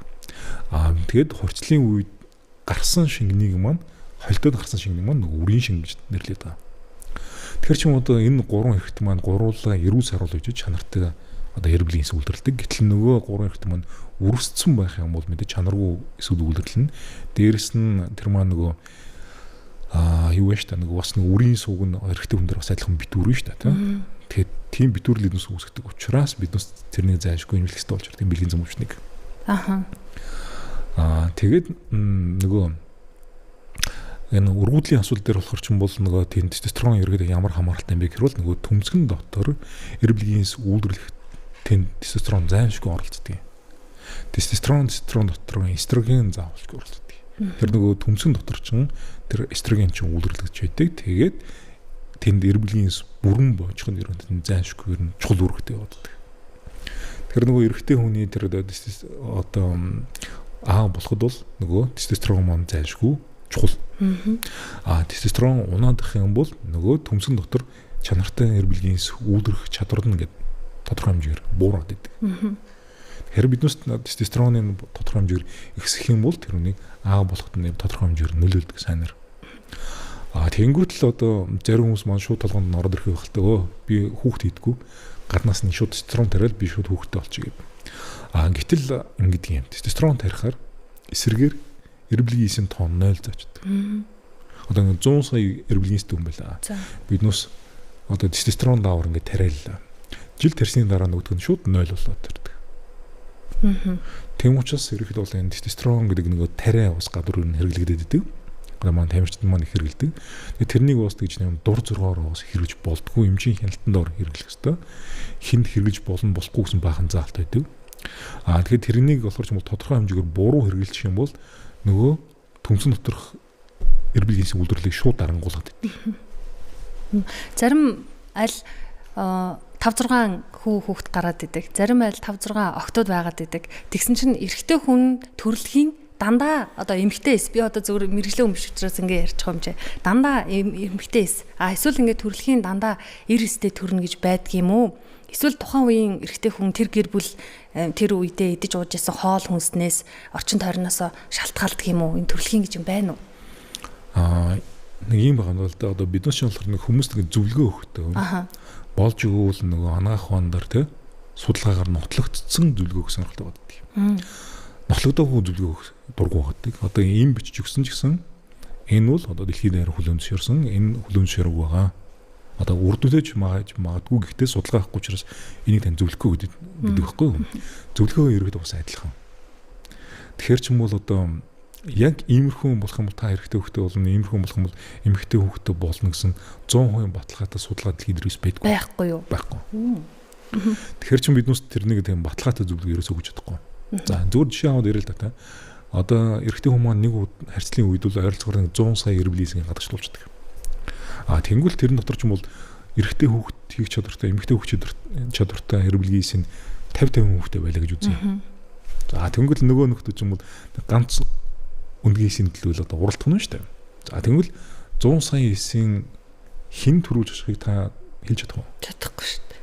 За жишээлх юм бол одоо маань та харж магадгүй одоо ийм шилмэл юу гарч ийн гэдэг 100 сая эсийг нэг болчихно. Тэгээ 100 сая яригдчих. Зарим залуучууд бүр 200 сая байгаа тийм. Тэнгүүт л одоо манайх чинь заримдаа ингэ нэг ерөнхийлөгчийн сонгуулиулаад нэг 4 хүн өрсөлдлөө. Хин нь ерөнхийлөгч болох нь бас тодорхойгүй байдаг шүү дээ. Тэгээ 3 сая хүн дотроос шүү дээ тэр чинь бол. Тэгэл цаан чинь 100 сая 200 сая өрсөлттэй яваад байна тийм. Бас хэцүү. За тэгээд ер нь бол одоо шинжлэх ухаан маань урд нь бол одоо хин төрүүлж очин тэр маань одоо хүүхдэд юм гэсэн ойлголтоос байхгүй юм. Тэр нөгөө байгалийн шалгал явдаг. Өөрөөр хэлбэл чадваргүй сул нөхдүүд нь ингээл замдаа хүж үргдэл аль шилдэгүүд нь нөгөө альфанууд нь үлдээл тэгэл тэнд одоо хүүхдэд тийм гэсэн ойлголт байсан. Тэгсэн чинь нэгхэн ис очоогүй ингээд 10 ширхэг ис очсон байлаа гэж үзье. Нэгэн зэрэг. Тэнгүүт тэрний ч юм бол ерөөдөө явж нөгөө өндгийн ис өөрөө сонгодог юм байна гэсэн. Энэ сүүлийн үеийн судалгаа юу? Тэгэхээр одоо тантай ч нэг болцохгүй нэг 10 залуу ирлээ. Алийн та сонгох уу? Одоо айл эрүүл чирэг гин сонгох байна. Шинжлэх харуулаа нэг эрүүж хэлэв байл та. Яста мэдгүй байна. Тийм. Тиймэрхүү сонголт ерөнхийдөө бас нөгөө өндгийн ис маань хийдэг юм байна гэсэн асуулт гараад ирсэн. Өндгийн ис өөрөө ухаалаг байх нь тийм ээ. Сонголт хийдэг юм байна. Тэгэхэд ерөнхийдөө бол хэний сонгоод ирсэн гэсэн чинь нөгөө цэцэг мэцэг намбуурт ирсний сонгоод байна гэсэн асуулт яриад байдаг. Тэр чинь хин төрүүлж очихоос гадна бас тэн чинь бас өрсөлдөөн бас байдаг юм байна гэдэг. Тийм байна. Тийм. Тэр чинь бас нөгөө өндгийн ис маань хэр ааштай вэ гэдэг асуулт яригдах гэдэг юм шүү дээ. Тэгэхээр чи айгүй бол одоо нөгөө өндгийн ис маань нөгөө дотроо эмхтэй юу удамшлын мэдээлэл агуулсан нөхдүүдийг сонгох сонирхолтой өндгийн ис байдаг гэж магадгүй болж байгаа. Тэр чинь биднээсийн ботноос ер нь маш олон нарийн нюансууд ер нь бол тэн дээр байдаг болж таарч. Тэгэхээр нөгөө шинжлэх ухаан бол бас маш олон юм мэддгүүн тодорхой болоод байгаа шүү дээ. Жил ирэх тусам л цааш юмнууд гарч ирэл идэг. Эмэгтэй хүмүүс одоо сүүлийн үед би бас л энэ шинжилгээ нотсон үгүйг мэдгүй амд амтсан яриад эсвэл уншсан ч гэж магадгүй. Өндгийн эсийн нөөцийн хэмжээ жил ирэх тусам эмэгтэй хүмүүст эмэгтэй хүүхдүүдэд багасж байгаа гэд уншаад тэгээд одоо эмэгтэй хүн мэдээж одоо хэдэн наснда цэвэршдэг. Тэгээд цэвэршээд мэдээж хүүхдтэй болох боломжгүй болно. Гэдэг шиг эрэгтэй хүмүүсийн одоо өндгийн эс гэдгүү эсийн тоо буурж байгаа юу? Одоо хэдэн наснаас хойш яг эмэгтэй хүн шиг ингээд цэвэршээд үр тогтоох боломжгүй болчлоо гэсэн юм. Эрэгтэй хүнд ер нь байдаггүй. Энэ орчин үед өөрчлөгдөж байгаа. Тэр нөгөө энэ эрэгтэй хүний нэг онцлог нь тэр энэ төмсөн дотор чинь үүдл эсүүд байдаг. Өгшгүй мөнхийн үүдл. Тэр нөхдүүд байнгын хуваагдах чадвартай. Өөрөлд тэр нөхдүүдийг одоо ажлын бүх нөхцөлийг бүрдүүлэх юм бол тэр хүмүүс одоо нөгөө эр биенээс болж үүсэх чадвар маань ерөөсөө зогсолтгүй. Хамгийн гол нь одоо тэгэл нөгөө орчлон нөхцлөр нь болох байгаад гэлтэй. Жишээл одоо нөгөө хүн хөшрөөд ирэхэд мод судасны хатварл үүснэ. Нөгөө төмсгний маань судас манаас хатвараад саангаж нь муудна тий. Тэн дээр оксидатив стресс үүснэ. Өөрөөр нөгөө өөрийгөө хоргуулж чадвар нь муудна. Гиснээс болоод ерөнхийдөө өндөг маань өөрөө хөшрөөд ирнэ болох байгаад гэлтэй. Ингээ нөгөө төмсг маань. Түүнээс ерөнхийдөө тэнд байгаа үүдлэс нь бол зогсолтгүй үлдэх чадвартай. Эмэгтэй хүн болохоор ч юм бол ер нь тэгж үздэг шүү дээ. Байгалийн өгөгдөл байдаг шүү дээ. За тэдтэй төрсэн бол та тэрнтэйгээ л ерөнхийдөө ингээд явж гал дуусна шүү л гэсэн бидэг. Эрэгтэй хүн бол тийм биш. Механизм шал өөр ихгүй. Ерөөсөө мөнхийн хуваагдал явж байдаг. Тийм байна. Тэ. Тэр ч бол одоо бодлоо нэг удаа секс хийхэд 100-200 саяар нь үлдэрсэн гараад байгаа юм шүү дээ. Дараачийн удаа секс хийхэд дахиад 100-200 саяыг бэлдсэн байж байгаа. Тэр тэнд бол ерөн зогсолтгүй үлдэрч идэг гэсэн үг. Тэр одоо маш мундаг гэсэн үг байна. Тийм байна. Үдлэс нь байж идэг байх нь байна. Жирэмстээс хамгаалалтанд эмэгтэй хүмүүс арай илүү санаа тавиад одоо спираль тавилт юм уу гэл эмэгтэй хүмүүс л юм уу гэх юм уу арга хэрэглээд байдаг. Эрэгтэй хүмүүст ийм хэрэгжилж байгаа аргууд ер нь байдгүй. Гэр бүлүүд мэдээ сонсож байгаа юм чинь. Тэгээд хамгийн гол нь манай Монгол эрчүүдийн аргыг хэрэгэлдэггүй, хэрэглэхдээ сэтгэл зүйн яаж хүлээж авч чинь ерөөсөө л эмэгтэй хүний л асуудал юм шиг л бодоод байдаг. Тэгэхээр иймэрхүү бодгоо юм л да нөгөө түрүүстэй бас л нөгөө шинэ ухаанаар нотлогдсон гимнэлэр нь ярих хэрэгтэй гэдэг. За тэнгуут л ерөөхдөө яг шинэ ухаанаар 100% нотлогдсон юм бол тэр нөгөө механикээр садавлах. Тэр л 100% нотлогдсон. Өөрөөр одоо бэлгэвч ч юм уу эсвэл нөгөө үрийн сугуун таслах тайрах боох өөр 100% баталгаатай юм байхгүй. Одоо жишээлх юм сайн тэр тестостероны тайрыг бас хэрэглэж үзсэн байгаа юм л да. За окей, ерөнхийдөө тестостерон ингээд өндөр тунгаар хэрэглэжсэн хүмүүс тэр ингээд эр биеийн зарим юмсах 0 болоод байна гэдэг. За тэгвэл одоо бүгдээр тестостерон ингээд хэрэглээд ийдэг. Тэгээд туршилт тэгээд үзсэн чинь 100% өрөөсөө үр дүн гарч чадаагүй. Зарим юмсах 0 болчиход зарим хүмүүс нь зүгээр тодорхой хэмжээгээр ингээд биелсэн байгаадсан. Тэгээд 100% хүргэж чадаагүй учраас тэрнийг шууд хасагдж байгаа хэрэг. За энэ аргачлал ерөөсөө бүтэхгүй байна гэдэг. Тэгээд тэрэн дээр бас нэг хата зарим нь одоо нэг хүүсний гэх юм уу биш хүүс биш энэ ч нөгөө юуны арсны өнгөний онцлогуд бас яригддаг байгаа тийм. Аз хүмүүс дээр арай өөр үйлчлэлт юм байна. Caucasian шар арстангууд арай өөр юм байна. Харагчтай Африкууд дээр нь арай өөр юм байна. Тестостерон чи ярахад явж энэ гурван одоо арсны өөрөн дээр ч ерөнхийдөө өөрөөр ажиллаад байна гэсэн. Тэгэхээр ч тэр болгон дээр нь тохируулж ерөөсө болдгоо юм байна гэдэг. Тэгэд ерөнхийдөө тэр одоо санаагаас татгалцсан байгаа. Тэгэхээр одоо нэг механикаар хаахаас өөр аргагүй ч гэдэг. Энэ нэвтрүүлэг дээр ирсэн юм. За манай эмнэлгийн хувьд бол үзтэй. Бас тодорхой хэмжээс нэг жоо амбицтай эмнэлэг. Тэ. Тестостерон эмнэлэг. Тэр маань юу юм бэ гэхээр бол дэлхийд дээр бол одоо 11 сарын 19-ний бол одоо эрэгтэйчдийн өдөр гэж нэмэлдэг. 3 сарын 18-нд ч юм бол зүгээр дэвсэх хүчний баяр л болохоос эрэгтэйчүүд ерөөс байдлын байхгүй. Тэгэхээр яг эрэгтэйчүүдтэй холбоотой одоо дэлхийн иргэд дээр тэмдэглэдэг одоо эрэгтэйчдийн одоо өдөр гэдэг маань бол 11 сарын 19 байдаг. Тэгэхээр тэрнийг ерөөхдөө бол одоо Монголд тэмдэглэдэг болж байгаа гэдэг ерөөхдөө манай эмнэлэг маань ингээд санаачлаад одоо 3 дахь жил дээр явж байгаа. Тэгээд анхны жил дээр болохоор биднес нөгөө эмнэлэг дээрээ өөртөө ингээд хүмүүс ингээд үзэл бэлэг өгөөл ингээд баярын өдөр гээд баярч явахтай чинь хөдөлгөөн ингээд нөлөөлсөн. Ер нь энийг явахдаа баярын өдөр гэж ер нь бас хэлж болохгүй юм л да тий. Энэ маань ерөөхдөө нэг баярлаад байгаа юм байхгүй л дээ. Энэ чинь нөгөө эрчүүд маань эрүүл мэндийн асуудалтай байна. Энэ эрчүүдийн эрүүл мэндийн асуудал дээр нийтээр анхаарал хандуулъя гэсэн уриалга гаргасан л хөдөлгөөн баггүй хүмүүс. Тэгээд 2 дахь жилээс нь биднээс одоо за эмнэлэг дээр ерөөхдөө тэмдэглэж үзлээ. Окей. Одоо энийг олон эмнэлгүүд ер нь бүгдээр тэмдэглэдэг болёо. Бүх эрхтэйч тэмдэглэлүүд тэмдэглэдэг болоо. За дээрэс нь бусад одоо эмнэлгүүд гэсэн нэр тэмдэглэдэг бол зүгээр юм байна гэдээ санаачл гаргаад олон нийтийн радио телевиз зэрэгтэй хандж үзсэн. Гэхдээ тэр маань бас л нэг олон хүмүүст хүрээгүй. За энэ жилээс болохоор ч биднээс яаж байгаа гэхээр нөгөө нийслэлийн засгийн даргын газрын тамгын газартай те одоо дээрэс нь одоо нийслэлийн эрүүл мэндийн газар гэдэг нөгөө төрийнхөнтэйгээ хамтарч ер нь хийхэр болоод байгаа. Өөрөөр л нөгөө нийслэл манд биднээс дэмжиж байгаа байхгүй. Окей, наад чи ерөөдөө зөв санаа байна. Тэгэхээр ерөөхдөө бол одоо энэ жилээс ерөөхдөө ингээд нийслэлт ингээд тодорхой арга хэмжээнд зохион байгуулъя гэдэг. Тэгээд энэ жилээс болохоор ч биднээс яг албан ёсоор одоо ингээд хэд хэдэн телевизнүүстэй ингээд хамтраад бас хийх гэдэг байхгүй юу? Жишээлбэл 27 дугаар телевиз UBS гэл та. Эсвэл танахтаа ч гэсэн ингээд бүгдээрээ хамтрая. Тэгээд тэр өдөр ер нь юу хийх гэдэг юм бэ? Гэвэл нэгдүгээр энэ маань арихгүй өдөр. Яг бол энэ маань баярын өдөр биш. Энэ маань нөгөө эрчүүдийнхээ асуудлуудыг сайхан нээлттэй ярилцдаг нэг тийм өдөртэй болмоор байна л гэсэн санаа байхгүй юу? Тэгээд ямар асуудал байгаагаа ингээд сайхан ярилцаад мэдээж хийчих юм бол энэ хүмүүс нэг гаргалгаа шийдвэр гараад ирнэ шүү дээ.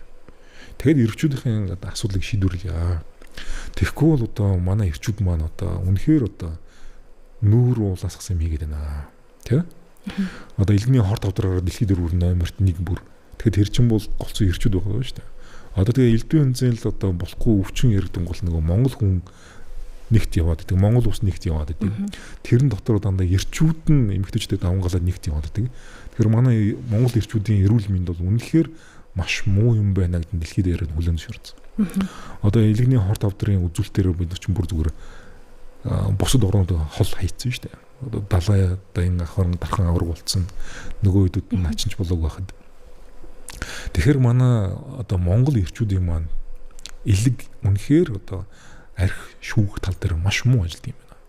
Шүүж чадахгүй өөрөө хорт тавтар болдго юм байна гэдэг нь ойлгомжтой байгаад байдаг. Тэгээд ахт биднээс зайлшгүй арх уугах юм шаардлага байна уу?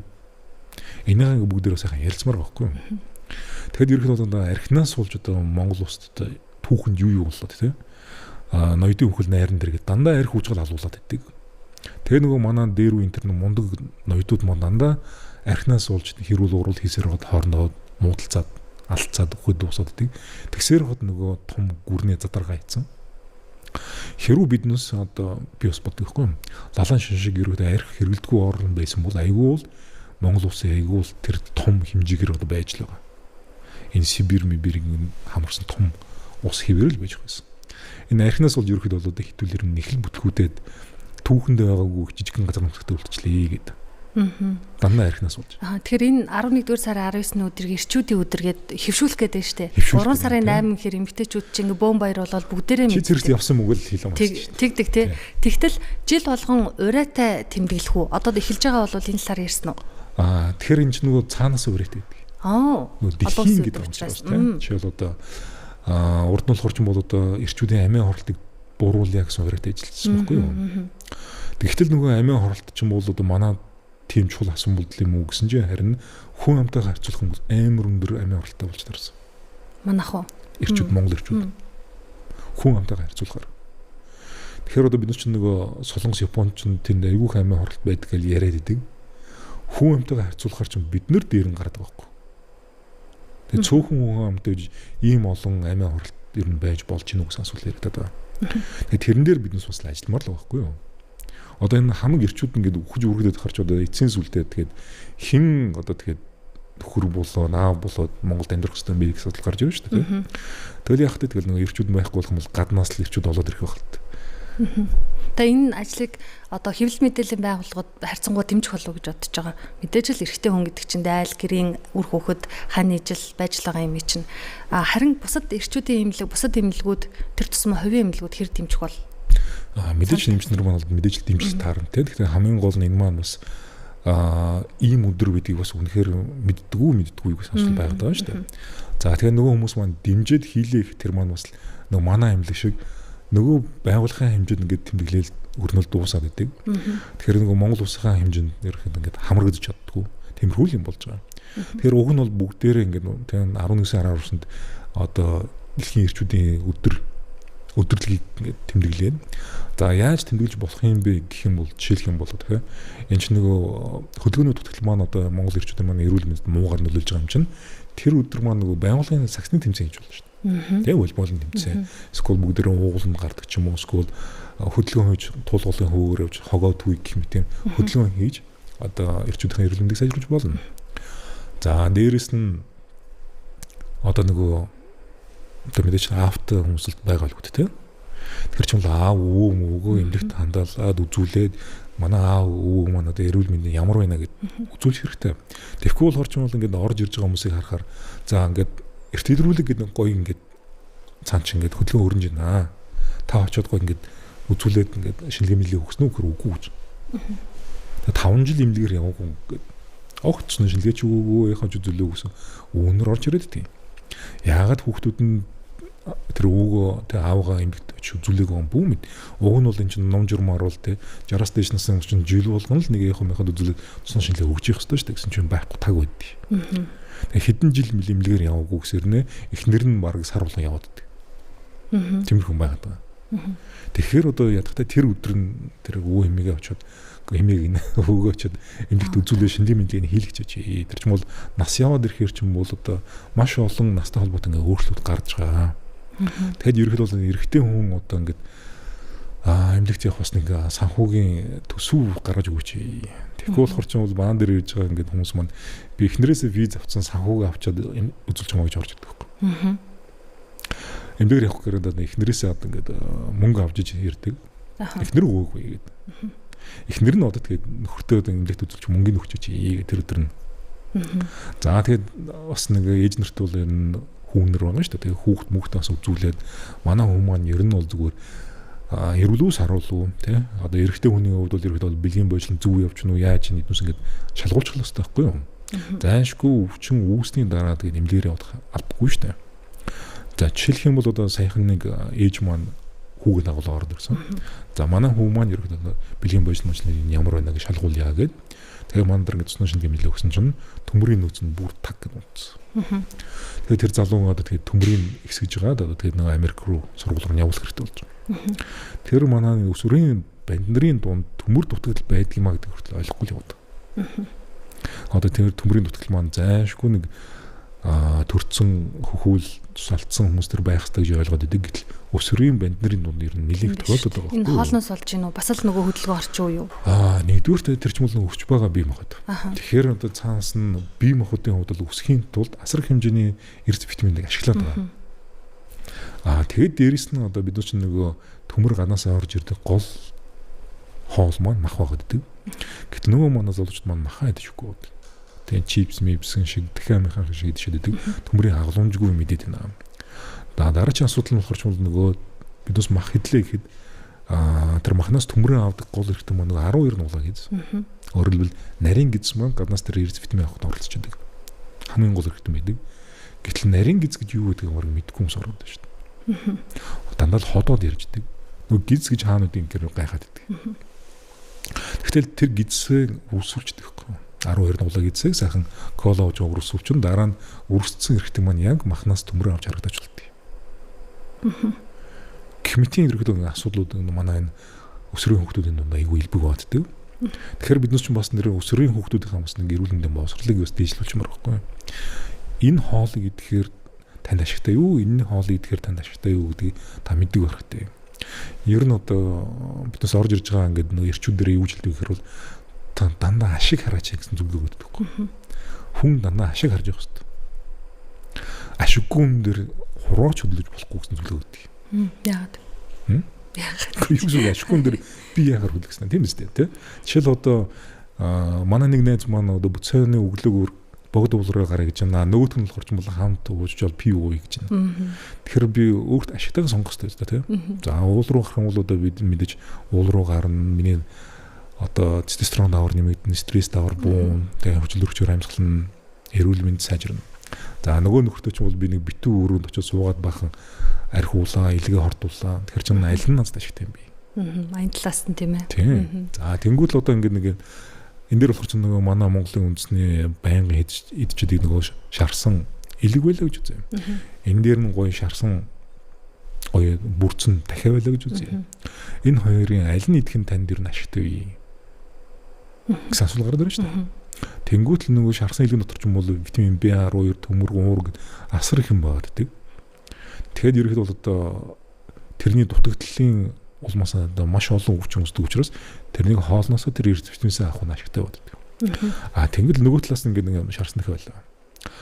Хамгийн гол нь одоо ингээд биднес чинь ингээд дахианы мах үхрийн мах хоёр байлаа. Нэг нь цагаан өнгөтэй, нөгөөх нь улаан өнгөтэй. Нөгөөх нь төмөртэй учраас улаан өнгөтэй байдаг.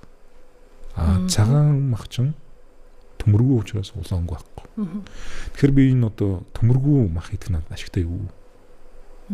Тэг хүч байгаа мөхөд зүйл хамгийн хэрэгтэй эрдэс төмөр байгааддаг. Ашиггүй болж нарж байна. За дээрэс нь дахиад одоо гадуур нь ингээ нэг баахан гурал мөрж хэрмэхэр амтлагчаад амталцсан. Тэр маань бас л асуудалтай юм уу гэдэг. Дээрэс нь транс тосн айгуул шаардсан.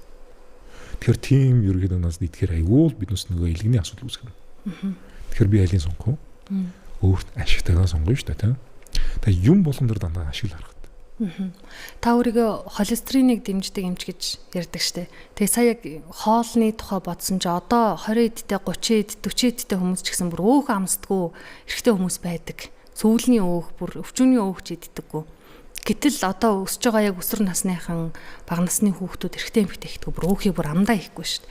Тэр энэ өөх идэхгүй байгаа, холестерин идэхгүй байгаа хоолны байдал ингэж өөрчлөгдөж байгаа мэдээж л одоо яг таны салбарын эрүүл мэндэд байтугай бүхний тэр асуудал тарьж байгаа юу? Бүхний төр биш дэлхий дээр. Яагаад гэхээр тэр чинь 1950-аад оны үед нэг тийм судалгаа хийгдсэн байна да.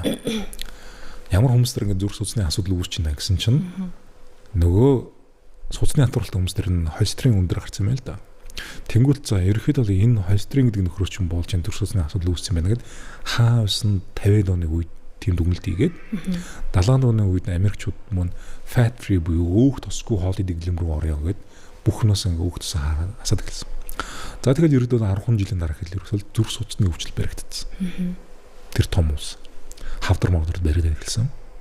Гэтэл нөгөө Италид байгаа нөхдүүд нь та нар чинь педли явахгүй би Итали хүн. Тэгм учраас би өөрийнхөө дуртай тэр нөгөө тостой бислэг айдныг тэгээд нөгөө хэд нь хамаагүй эрүү зарлуу байдаг. Тэр чинь газар дундын тэнгисийн одоо диет гэж нэрлэдэг шүү дээ. Mediterranean diet гэдэг. Тэр нь болохоор ч бол дэлхийд дээр одоо айгүй эрүү сарвал хоолны дэглэлт байна. Тэр нь оливын тос мос идэж байгаа, авокадо идэж байгаа, дээрс нь далаан тэр тостой загас мах идэж байгаа нь ер нь эрүүл юм байна гэдэг. Тэр бислэг одоо тостой бислэг идэх нь ер нь эрүүл сарвал зөв юм байна гэсэн ойлголт дэлхийд дээр төрчөөд одоо бүгд л тиймэрхүү юм руу ороод одоо оливын тос мос ингэ чухал гэж яваад байгаа шүү дээ. Тэгээ нөгөө Америкчуудын хэрэглэжсэн одоо нөгөө fat free буюу нөгөө тосгүй сүүмүү тарга маргач ер нь буруу юм байна гэд бүгд ер нь бол ахиглагдаж байгаа шүү дээ. Гэхдээ энэ дээр бас нэг тодорхой хэмжээний бас нюанс байгаа да. Тэн ч л одоо тус сайн гэсэн хэрнээ. Тэрнийг биднес нэг тодорхой хэмжээнд хэрэглэнэ гэхээс биш хит их юм бол аюул багасах юм бол аюул. Яг л нөгөө хужрын харуулах хэрэгтэй болоо да. За тэгэхээр ч юм бол биднес ингэ хоньны мах аваад ингэ шүл хийжлээ. Бид нэрс зайшгүй дотор нь тэр дотор өөх мөх нэмээд их шаардлагагүй. Яг л тэр мах маань өөрөө тодорхой хэмжээнд дотор нь тус агуулгадж байгаа учраас нэмээд их шаардлагагүй л дээ. Одоо бид чинь ингээд чанлаа хэд доорн дээр ингээд тус хөвчөдөг үү шүү дээ. Тэр махан дотор байсан тэр тус маань байгаа. Тиймэрхүү хэмжээний тусыг бол ер нь хэрэглэж явах хэрэгтэй. Амтны ургамал гаралтай нөгөө тусноос гадна бас нэг ургамлын гаралтай чанартай туснууд байгаа шүү дээ. Одоо жишээл нөгөө хушны тус байна, авокадо байна тийм ээ, олив ойл байна. Эднээсээ хэрэглэж явах хэрэгтэй. Харьцаа чухал, баланс чухал, дээрээс нь нөгөө загсан дотор гэдэг нэг омега 3 байгаа шүү дээ. Тэгэхээр омега 3 болон омега 6-гийн харьцаа гэсэн ойлголт байна тийм. Тэгэхээр тэр баланс ерөөдөө чухал түүхтэй ойлголт. Ерөөдөө нэгийг харьцан 4 гэсэн баланстай байх юм бол биднүүсийн одоо эсийн мембран маань эрүүл байна гэж үздэг. Тэр нь болохоор ч нэгийг харьцан 10 20 гэх юм бол энэ эсийн мембран өвчлөлдөг гэж үздэг. Гэтэл нөгөө биднүүс нөгөө махнаас биднээс омега 6 их аваад байдаг. Тэгэхээр шинэ омега 3 аюу бага аваад байдаг. Тэгэхээр биднээс нэмэлтээр омега 3 гэж баланслах хэрэгтэй болоод байгаа. Тэр хит их малын гаралтай тус маань буцаагаад энэ баланс алдагдуулах магадaltaй. Тэгэхээр аливаа юм дээр ерөөхдөө бол нэг ухаалаг тэмцвэрийн л асуудал ирээд байгаа. Хит туушрал аюу дими те. Шул өөх тус тэр чигээр муу гэд хаях аюу буруу болж байгаа. Тэгэхээр тодорхой хэмжээгээр холестерин хэрэглэнэ. Холестерины чинь бол нөгөө төмсг маань тестостерон болгож хувиргана. Холестерин чинь D витамин болж хувирна. Өөрөөр биднес наранд явбал нарны туяа UVB туяа ирлээ. Энэ доор ашин дургаа 7-дигидрохолестерол гэдэг холестерин чинь D витамин болж хувирах хэрэгтэй. D витамин ямар чухлыг бүхэн болгон мэднэ. Гэтэл энэ доор нөгөө холестерин байхгүй хүмүүс биднээс нарны доор одоо яаж тавиад нэмэргүй. Дэвт юм үсгүй. За тэр холестериноос ч одоо цус үйлдвэрлэн холестериноос ч тархины мелийн бүрхүүл үүснэ, уушин дур дотор сурфактан гэсэн бодисууд үүснэ. Өөрөөр биднээсээ эрүүл байхад хэрэгцээтэй бүх юм тэр холестериноор хийгддэг. Тийм учраас ерөөхдөө бол холестерин гэдэг хамаагүй дайсан ерөөс огтдож болдгүй. Тэр маан дээр нэг хэмэр хүмүүс орж ирдэг л дээ нөгөө зүрх судасны эмчнэр статинууд гэдэг нэг холестерин бууруулах баах юм уусны дараа 3 сарын дараа нөгөө манд ямар ч бэлгийн ажил хийх сонирхолгүй болчдөг орж ирдэг. Нөгөө тестостерон нуучаад идэг. Тэгэхээр тэрэн дээр ерөөхдөө маш ухаалаг хандахгүй ерөөсөй болдгоо асуулт байна л да. Тийм ээ. Таны нэг бичлэгийг үзчихсэн чи бас нэг юм санаанд орсон нөгөө нэг эмчийн ажил нөгөө эмчтэй ингээд уялдаад байдаг тухай. Эмэгтэйчүүдийн одоо мэдээж эрчүүдийн асуудал гэдэг ард нь ихнэр байгаа. Тэгэл тэр гэр бүлийн асуудал болчихж байгаа юм чи. Одоо ихнэр эмнэлэгт очиод эмчилгээ бичүүлж өглөө, эмчилгээгээ хийлээ. Тэгэн гут нөхөрт бичиж өглөө. Тэгсэн эрчүүдийн асуудлыг сайн мэдэхгүй байж ингээд асуудал тарьсан байна. Нөгөө эмэн тасалдаа сүрье гэдэг шиг одоо өвчин эмчлэх гэсэн чинь эмэн тасалдаа болоод асуудал хөндрүүлээд байна гэдсэн. Энийг нэрээ дэлгэрүүлж өгөөч. Олон гэр бүлд хэрэгтэй. Юу гэсэн одоо заримдаа ингээд хүмүүс орж ирж шүү дээ. Тэгвэл манай эхнэр ингээд үргэлжлээ. Тэгээд эхнэр маань эмэгтэйч тэмлэгээр олон удаа явж хамаа. Сүүлдээ эмч маань ерөөдөө бол одоо танаа хөрөөц босон байна гэж үзээд антибиотик өгсөн маань нөхөртөө ингээд уулгасан юм аа. Тэгсэн ч гэсэн зүгээр болохгүй наа гэсэн асуулт ингээ хүмүүс орж ирдэг. Тэгсэн чинь нэг удаа болохоор ч юм бол бараг 10-аад хүн гэж орж ирчихсэн. Одоо ихнэрийн дагуулад орж ирсэн. Энэ нөхрөөсөл юу болоод байгаа юм шүү гэдэг. Тэгээ биднээс болохоор ч юм бол за ерөөдөө бас магадaltaй. Ерөөдөө бол энэ төрөв уучхаа дотор ч юм бол одоо үрсэл үүсдэг, хадгалагддаг. Төрөв уучхааны онцлог нь өөрөө тийм порлон шиг хэрэгтэй байхгүй олон нөхөдтэй. Тэгэхээр дотор нь нян ороод үрччихээр ингээ салтгүй ингээ байгаад байдаг. 10-20 жилээр ингээ байж л байдаг. Тэр хаа байсан одоо 16-тад авсан бэлгийн зам өвчин одоо 40-тод байжхыг гүөх газаргүй байж байдаг байхгүй. Тийм учраас жил болгон тэр төрөвчгөө ингээд шахаж шинэлгээ хөгжөөр шалгаж явах хэрэгтэй байдаг. Тэгээд ерөөхдөө бол одоо үнэхээр төрөвчгөө өндөр үрсэлтэй дотор нь хаа байсан тэр залуугийн юм байж юм бол эхнэр лүү халдаад ах магадaltaй. Тэгээ эхнэрийн ер нь ингээ үрсүүлээд байдаг. Гэтэл зарим тохиолдолд яадаг гэхээр бол одоо нөхрийн биднээс тийг шалгаад өгөхөр зүг зүгээр хэрчүүд явдаг. Тэгээд ерөөхдөө бол биднээс ингээ PCR хийсэн, ургуулсан, одоо төрөвчгөн шүрлийн шинжилгээ авсан зүгээр болдог. Их нэртэйгээ бэлгийн харьцаанд орохоор их нэр нүргсээд байдаг. Тэнгүүл буруугийн нөхрлөж ихэд бага антибиотик өгдөг. Тэгэхээр ерөөхдөө бол ямар ч үргэлжлэхгүй хүн дээр антибиотик өгөх юм уус хориотой байхгүй юу? Тийм хориот юм хийгээд байдаг. Үргэлжтэй гэдэг нь нотлогддог байхад. Тэгэхээр ерөөхдөө юу болж байгаа гэхээр нөгөө эмэгтэй хүний одоо үтрээг үргэлжлэхгүй байлгахыг чинь хариуцдаг зүйл маань эстроген давар. Эстроген прогестероны баланс алдагдаад ирэхээр тийм асуудал үүсдэг. Тэгээд тийм баланс алдагдсан эмэгтэй хүн дээр бага антибиотик хэмждэг хийгээддэг. Тэгээд тэрний буруугийн нөхөр үрээддэг. За гэтэл бас эсрэгээр бас нөгөө эрэгтэй хүний бас тестостерон даврын баланс алдагдаад ирэхээр төр өвч хавс үргэлжлэл үүсдэг. Зүгээр наацхан энгийн гидсэн савхан зурчвал үргэлжлэл аждаг. Ямар ч бэлгийн зөв өвчин байхгүй. Тиймэрхүү нөхцөл биднээс яад юм бэ гэхээр нөгөө хүний тэр дархлаагаа сайжруулж дааврын тэнцвэржүүлэх балансыг олох эмчлийн хийгээд байхгүй юу. Тэгээд тэрнийг окей болгосны дараа үргэлжлэл байхгүй болчдөг. Өөрөөр хэлбэл одоо энэ төрөвч халдварын жижигхэн юм байхад биднээс хэр урахтай антибиотик бичдэг. За одоо нэг Том Жери гэдэг хүүхэлдэн гэнэ байдаг тийм.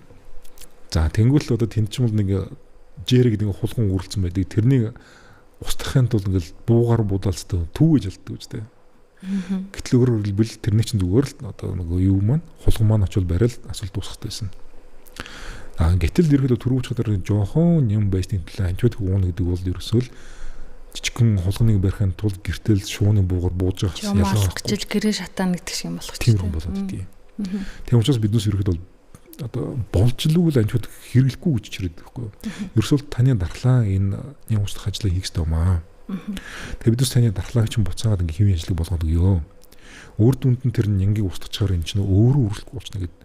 Тэгэл 3 сарын дараа өөрөө үргэлжлэхгүй болоод идэв. Тэгээ тиймний төлөө та битгий антибиотик уугаач. Антибиотикийг ерөөдөө болж ивэл одоо тий хар өдрүүд хадгалж амьд тулсан үед л ашиглая шүү л гэдэг. Гэтэл ерөөдөө бол нэг баруун сулгаагүй антибиотик хэрэгжилчих юм бол тэр чинь сүүл дараа нэг чухал асуудал үүсгэх нөгөө антибиотик нь үйлчлэгээ болчиход аюул амьд нь хүрсэн асуудал болчихно тий.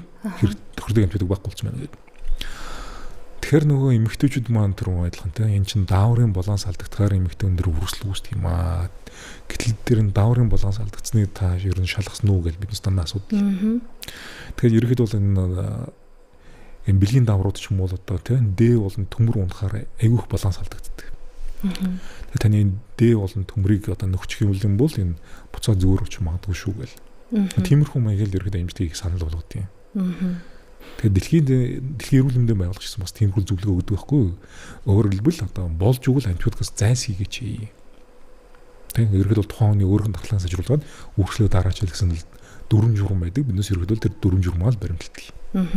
Та эрэгтэйчүүдийн эмч мэдээж өдөр тутамдаа маш олон эрэгтэй хүмүүстэй уулзаж олон асуудлыг шийдэж явж байгаа. Тэгээ энэ талын асуултыг асуучвал одоо саяхан штэ нэг нүүр номор нэг хэсэг хүм болгон шеэрлэл хоорондоо ярилцаал байсан.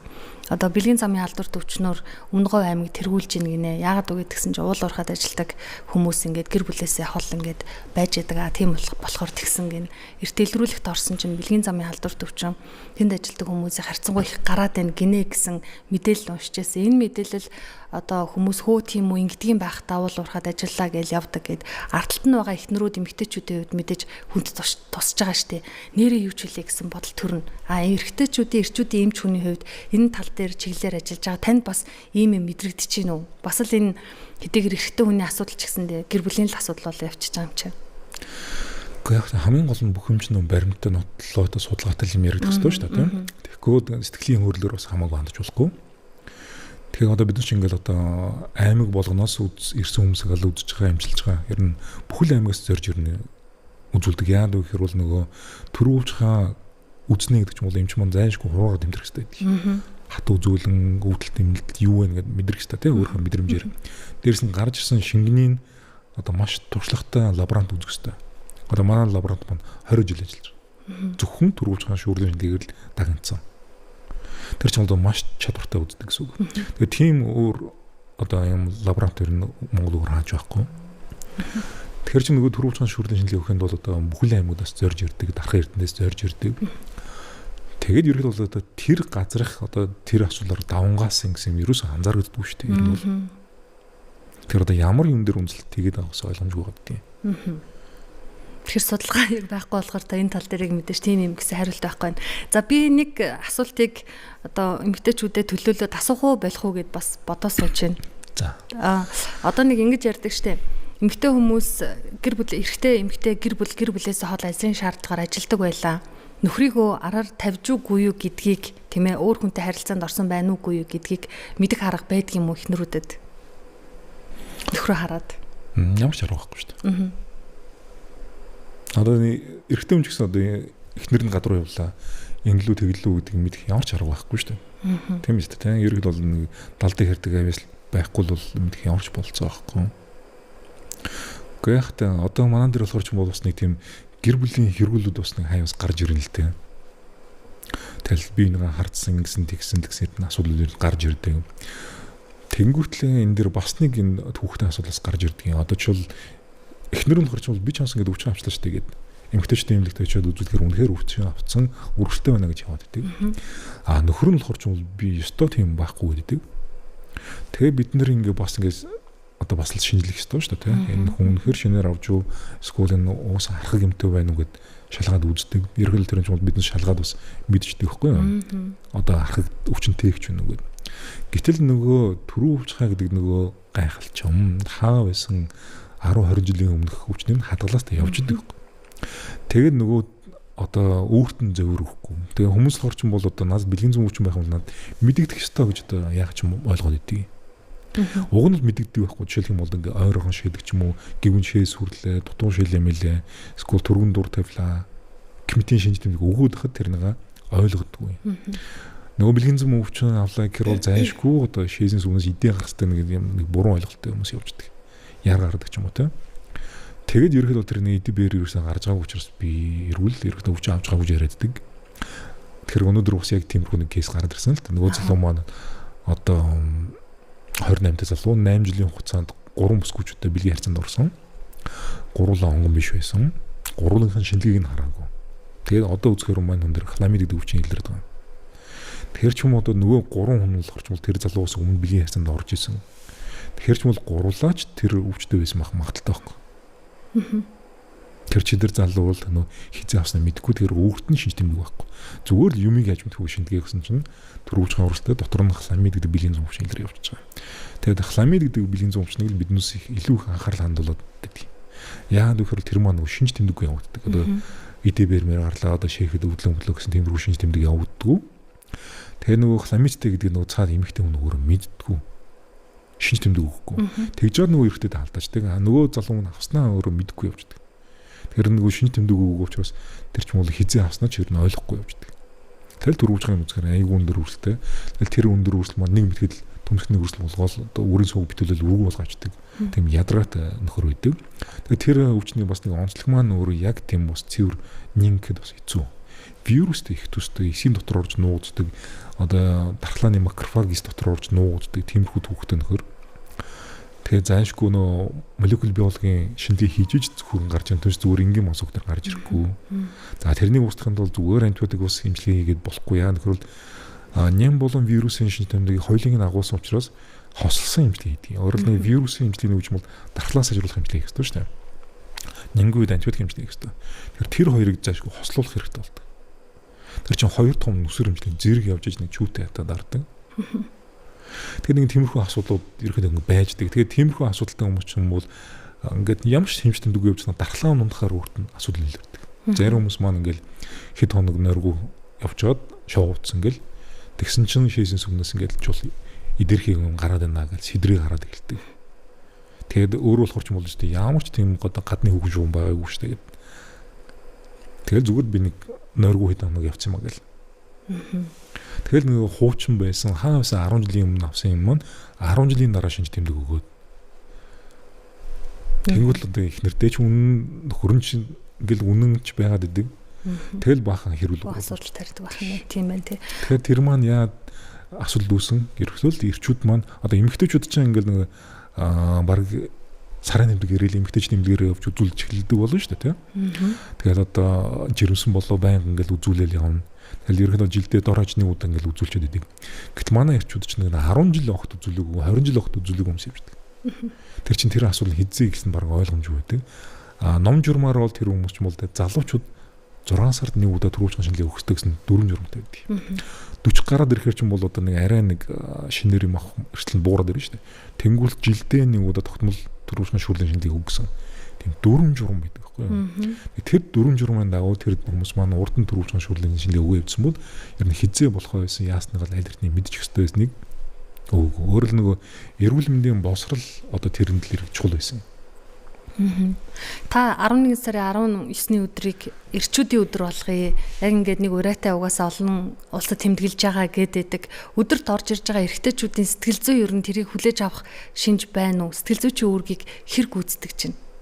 Мэдээж одоо өвчнөөс гадна өөр сэтгэл зүйн талаар ярьдаг л байлгүй. Үгүй ер нь бол энэ эмч гэдэг чинь угаасаа л тодорхой хэмжээний сэтгэл зүйч байх хэрэгтэй шүү дээ. Тийм. Жишээлх юм бол ингээд мандар ингээд орж ирэл пүү би ийм асуудалтай байгаа би өстө идэхгүй гэж тэгэнгүүтлэхгүй юу ярьж байгаа надад чинь би ч эмчтэй л үгүй л гэж тэгвэл. Энэ идэхгүй нэг юу гэдэг юм энэ төрүүлж байгаа хүртэл идэхгүй юмс бол байхгүй. Бид нар чадах хантгаар гяс маш богино хугацаанд энэ чинь идэх гэж одоо тийм хэмлэгээр чиний төлөө ингээд ажилланаа. Тэгээд ерөөд бол одоо 3 сарын дараа ч юм уу чамайг зүгээр болгочихно гэдэг. Ер нь бас нэг сэтгэл санаагаар дэмжих ер нь аюух юм явагдана л да. Тэгэхээр ч юм бол одоо ийм байдаг юм л да. Одоо нөгөө хүмүүс ч одоо сэжгээр өвдөж сүжгээр идэрнэ гэж явдаг шүү дээ тийм. Өөрөөр нөгөө сэтгэл зүйн маань одоо тийм хүчтэй явагддаг. Өөрөөр нөгөө өвчтөн маань эмчтэй итгэхгүй байх юм бол эмчилгээний үр дүн улаанцсан унаад гэдгийн судалгаанууд бас байдаг. Чөл би тань дээр одоо энэ ус чигтийнхэн мундаг юм шүү. Энийг би нэг Америкээс $10,000 авсан юм аа. Таны энэ өвчин чинь чигтийнхэн сан гэдэг уулах юм бол зүгээр хов хоосон юм гэсэн ч гэсэн тодорхой хэмжээний үр дүн гаргана. Англиг үнэхээр сайн юм өгөхдөө за энэ одоо нэг хятадын захаас аваад ирсэн мэдэхгүй чи уучих юм бол айгүй бол үйлчлэхгүй. Тэг сэтгэл зүй бас тэгж юм үйлчлдэг учраас эмч болгон л дандаа тэрнийг л тооцоолдог. Тэгэхээр өөрийнхөө хийж байгаа эмчилгээг тодорхой хэмжээний илүү үр дүнтэй байлгах юм бол нөгөө хүндээ зайшгүй итгэл өгөх хэрэгтэй байдаг. Эрчүүдийн сэтгэл зүй хэр байна? Гэхдээ энэ ч нэг хүнлэл юм болохоор ч юм бол янз бүр л дээ. Тэгээ ерөөхдөө яхтай тэгэл эн чин эмдэг дээрэр л баахан юм бол зарим нөхдүүд нь нэг муу мэдээ сонсчвол архиугаал яриас агсан согтон тавьдаг асуулж бас би. Зарим нөхдүүд нь танд үзүүлсний ачаар одоо би ингээд одоо бидус ингээд нэг тулгой дараалан нэг пролактин гэдэг даавар үзээд идэв. Тэр нь пролактин хэсгээр тестостерон ингээд ажиллагааг бол унаад идэв. Тэр маань бас нэг тархины хавдар мавдар үед бас ингээд айгүй ихчдэг. Тэгэл ингээд өндөр гаргамжлуу та мэдрэлийн хэмжээнд үзүүлсэн чинь мэдрэлийн хэмжээнд үзүүлээ хавдар байна гэл гэс хагалгаанд орвол өө ёстой амжсан биш үү гэл ганцаар л оройтсон бол би тэгэл ер нь бол дуусаалах хэрэгтэй гэл баярлаа гэл тэр ян зүрэлтэй те амьдралын мөн ирэнтэй баранта зөндөл юм байна да. За. Нөгөө юугаа өдөрлөгөө яри. Тэгээ өдөрлөгөө нэг яри. Бид хоёрын цагийн өдөрлөгөө тийм цагийн асуулт тийм өдөрлөг маань. Тэгэхээр одоо энэ жил болохоор ч юм бол биднес нөгөө ард түмэндээ хандчлаад урилах гэдэг байхгүй юу? Одоо нөгөө за бизнесийн байгууллагууд байлаа. Жишээлх юм бол одоо аяны дэлгүүрүүд байлаа. Аяны дэлгүүрүүд чинь голцоол ирчүүд л орох сонирхолтой шүү дээ. Тэнгүүт л 11 сарын 19 он дэлхийн ирчүүдийн өдөрлөлт зориулаад манайх тэдүүгийн хямдар зарлаж байна гэдэг. Нөгөө ирчүүдээ босчвол ингээд дэмжчихвэл бас зүгээр үүдэг. Одоо ч бол одоо джинсний одоо Монгол джинс үйлдвэрлэж байгаа компани маань ч гэсэн тийм 10 сар 19-нд эрчүүдэд зориулаад энэ джинсний хямдрал зарлаж шүү гэж. Тэгэхээр одоо эрчүүд зориулсан гоо сахны бараа зарлах газар ч гэсэн тийм эрчүүдэд зориулаад хямдрал зарлаж шүү гэж. Тэгэхээр бүгдээрээ ерөөд бол тэр өдрийг ингээд нэг анхааралтай хандуулчмаар байгаа. Тэгээд тэр өдөр нь болохоор ч юм бол болж үл одоо нөгөө олон нийтийн хэрэгсэл маань зурагт радио вебсайт идус маань тийм тэр өдөр нөгөө эрчүүдийн асуудлыг л аягүй гоё ярилцмаар. Манай эрчүүд дээр үнэхээр ийм их асуудал байна. Тэгээ үнэхээр одоо нөгөө босрлын хувьд бол дороотлыг явагдаад байгаа шүү дээ тийм. Эрэгтэй эмэгтэй хүн хоёрын босрлын түвш ингэ зөөрөөд идэг. Тэрнээс болоод яг ясман дээр бол Монгол Улсын хөгжил доош яваад байгаа шүү дээ. Босралгүй эрчүүдээс болоод. Тэгээд манай дээр босралтай эрчүүд олон байх юм бол манай улс зүгээр яахын зураг бол ингээл дэлхий дээр одоо шилдэг одоо хөгжилтэй орнуудын нэг болох аюу амархан. Тэгэхээр манай нөгөө эрчүүдийн босрал дээр анхаарал хандуулахгүй байна. Манай эрчүүдийн нөгөө биеийн хөгжил дээр ирэх муу анхаарал хандуулж байна. Уг нь бол жишээл одоо Сингапур ч баг байшин болгоныхаа нэг давхарт нь нэг юм физик фитнесийн өрөөтэй одоо бодвол энэ хууль дүрэн байдаг юм шиг байна. Энэ оршин суугчид нь ороод одоо нэг гүйчхэрийн гүйлтийн зам байх хэрэгтэй шүү. Нэг л байшин барьж байгаа юм бол гээд. Тэгэхгүй болохоор ч юм бол одоо жишээл би фитнес явах гэж юм бол зайшгүй ингээл ажил тараал гэртээ ирэл дараа нэг фитнес руу яваад тэндээс очих гэж төвжрэл тэндээ юм ингээл буцаж ир төвжрэх гээл. Тэрний оронд ирэх байшин болгоны доор нэг ганцхан гөрөө байх юм бол яах вэ? Ганц гүйтэн зам ганц дугуй муу байх тийм. Нөгөө хүмүүс ч юм бол ирэл 30 минут ингээл өдрөөлгөн хийгээд их бол нөгөө хөдөлгөөний дутагддаг асуудлыг шийдэж болох гэдэг. Нөгөө фитнес мэднэстэй явж гин гэж төвжрэлд ороод ахгүй. Төвжрэл нэмээд ахгүй бас сайн талтай байх гэдэг.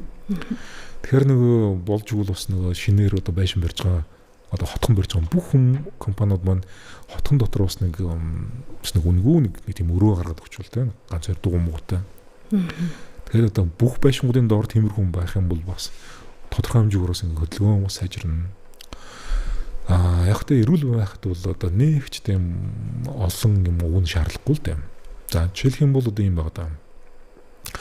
Ямар хоол идвэл сайн бэ муу вэ гэсэн асуулт ирдэг. Ихэвчлэн тухайн хүний цусндах сахарыг хэсгэж байгаа хоолыг л муу гэдэг. Яг бол нөгөө өндөр сахар маань ерөөл суц амар гэмтэх чадвартай. Тэгэхээр энэ CGM гэж юм байдаг хгүй юу? Continuous glucose monitor гэдэг өөрөлдвөл одоо 24 цагийн турш цусндах сахарыг хэмждэг нэг монитор гэдэг юм дээр бидэн дээр ингэ наачдаг. Тэгээд нөгөө 2-7 хоногийн турш ажиллаж байдаг. Тэгэл ерөөд бол одоо идсэн хоол болгоно ч ингээл сахар нь хэлбэлж байдаг. Тэгэхээр нөгөө хүмүүс болохоор ч би ямар хоол идэхээр надад таарч таарахгүй нэгдэг ингээл мэдчих хэрэгтэй байхгүй. Тэгэл ерөөд бол одоо өөртөө таардгүй хоолуудаа идэхэ болоход л тэгэл болоо.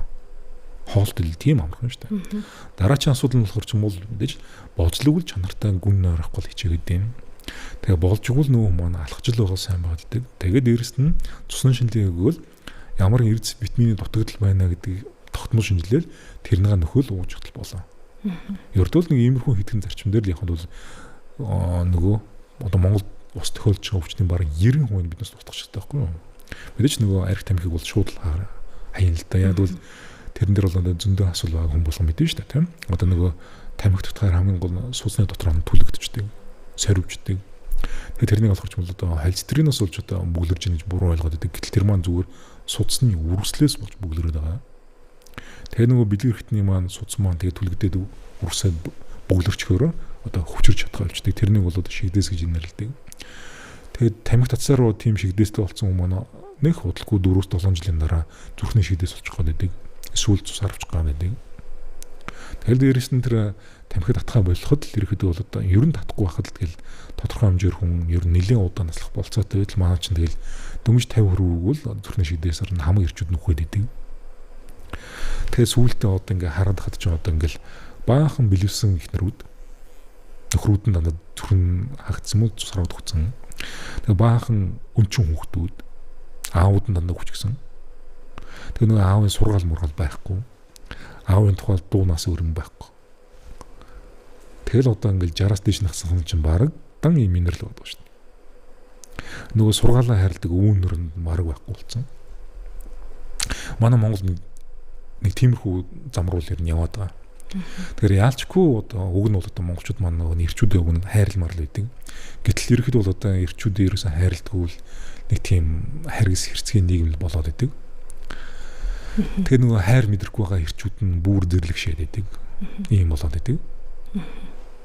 Тэгэхээр ерөөхдөө бол энэ байдлыг тодорхой хэмжээгээр сайжруулъя. Ерөөхдөө бол одоо энэ Монгол улс тохиолж байгаа энэ олон хавдар өвчлөл энэ амиа хортыг ерөөхдөө бол зогсоож болно гэж амжилтлаад бид зүтгэдэг байгаа байхгүй юу? Энэ бол тийм түүхтэй биш юм аа л гэдэг. Энэ олон өвчлөлч юм бол ихвчлэн биднээсийн одоо ходоодыг хогийн сав болгож ашигласнаас болж үүсч байгаа юм аа. Зүв хоолч. Тэгэд ирээс нь одоо энэ D-витамин омега 3 ингэ тогтмол угаа явчаа. Тэгэхэд л одоо биднээсийн амар олон өвчлөл угаасаа буурчнаа. Энэ бол одоо шийдэж ядаад хаад нэг зайлшгүй эмнэлэг барьж шийдэх асуудал ерөөсөн биш байхгүй юу? Одоо эмнэлэгт очих шаардлагатай эрэгтэйчүүдийн яг хэдэн хувь нь л шаардлагатай эмнэлэгтээ очиж гин гэж бодож байна та? Үндэ бол мэдгүй л байна л да. Одоо ийм байгаад байгаа шүү дээ. Одоо манай эмнэлэгч юм бол одоо хойдон 30 жилийн аваад эмнэлэгч байгаа. Гэхдээ одоо тэгэл одоо ямар эмнэлэг байдгийг хаана байдгийг ингээл хүмүүс дандаа залгаж байдаг. Өдөр болгоно. Тэр ч одоо манай эмнэлгийг мэддгүй шүү дээ. Хар мянган хүн байдаг. Тэгээд ягсэн дээр бол хүн чинь өөрөө өвдөд зовоод ирэхээр ингээд хайд сураг саргаад эцэн нүл ирнэ ирээд идэв. Тэгэхээр ерөөхдөө одоо сургацаар бол ирчдэг. Эсвэл одоо нэг найз нь имжлүүлчихэд тэгэл нөгөөдхөд дараажих ингээд найзаагаа дагуулж ирэх маягаар ерөнхий голцоо ирээд идэг байхгүй юу? Хам дамжаадлаар тийм хам дамжаадлаар голцоо ирээд идэг. За өнөөдрийн асууя гэж бодсон асуултуудаа ер нь асуулаа. Та 11-р сарын 19-ний өдрийг эрчүүдийн өдөр болгох тухайга эрчүүд болон бусад эрчүүдтэй хамаатай хүмүүс нэгдэх тухай бас уриаллаа. Нэмж хэлэх эрчүүдтэй хэлэх зүйл байвал хэлээд өнөөдрийнхээ ярилцлагыг хоёлаа дуусгая. Ер нь бол яг та нөгөө эр хүндээ хайртай л гэж ярьдэн шүү дээ тийм.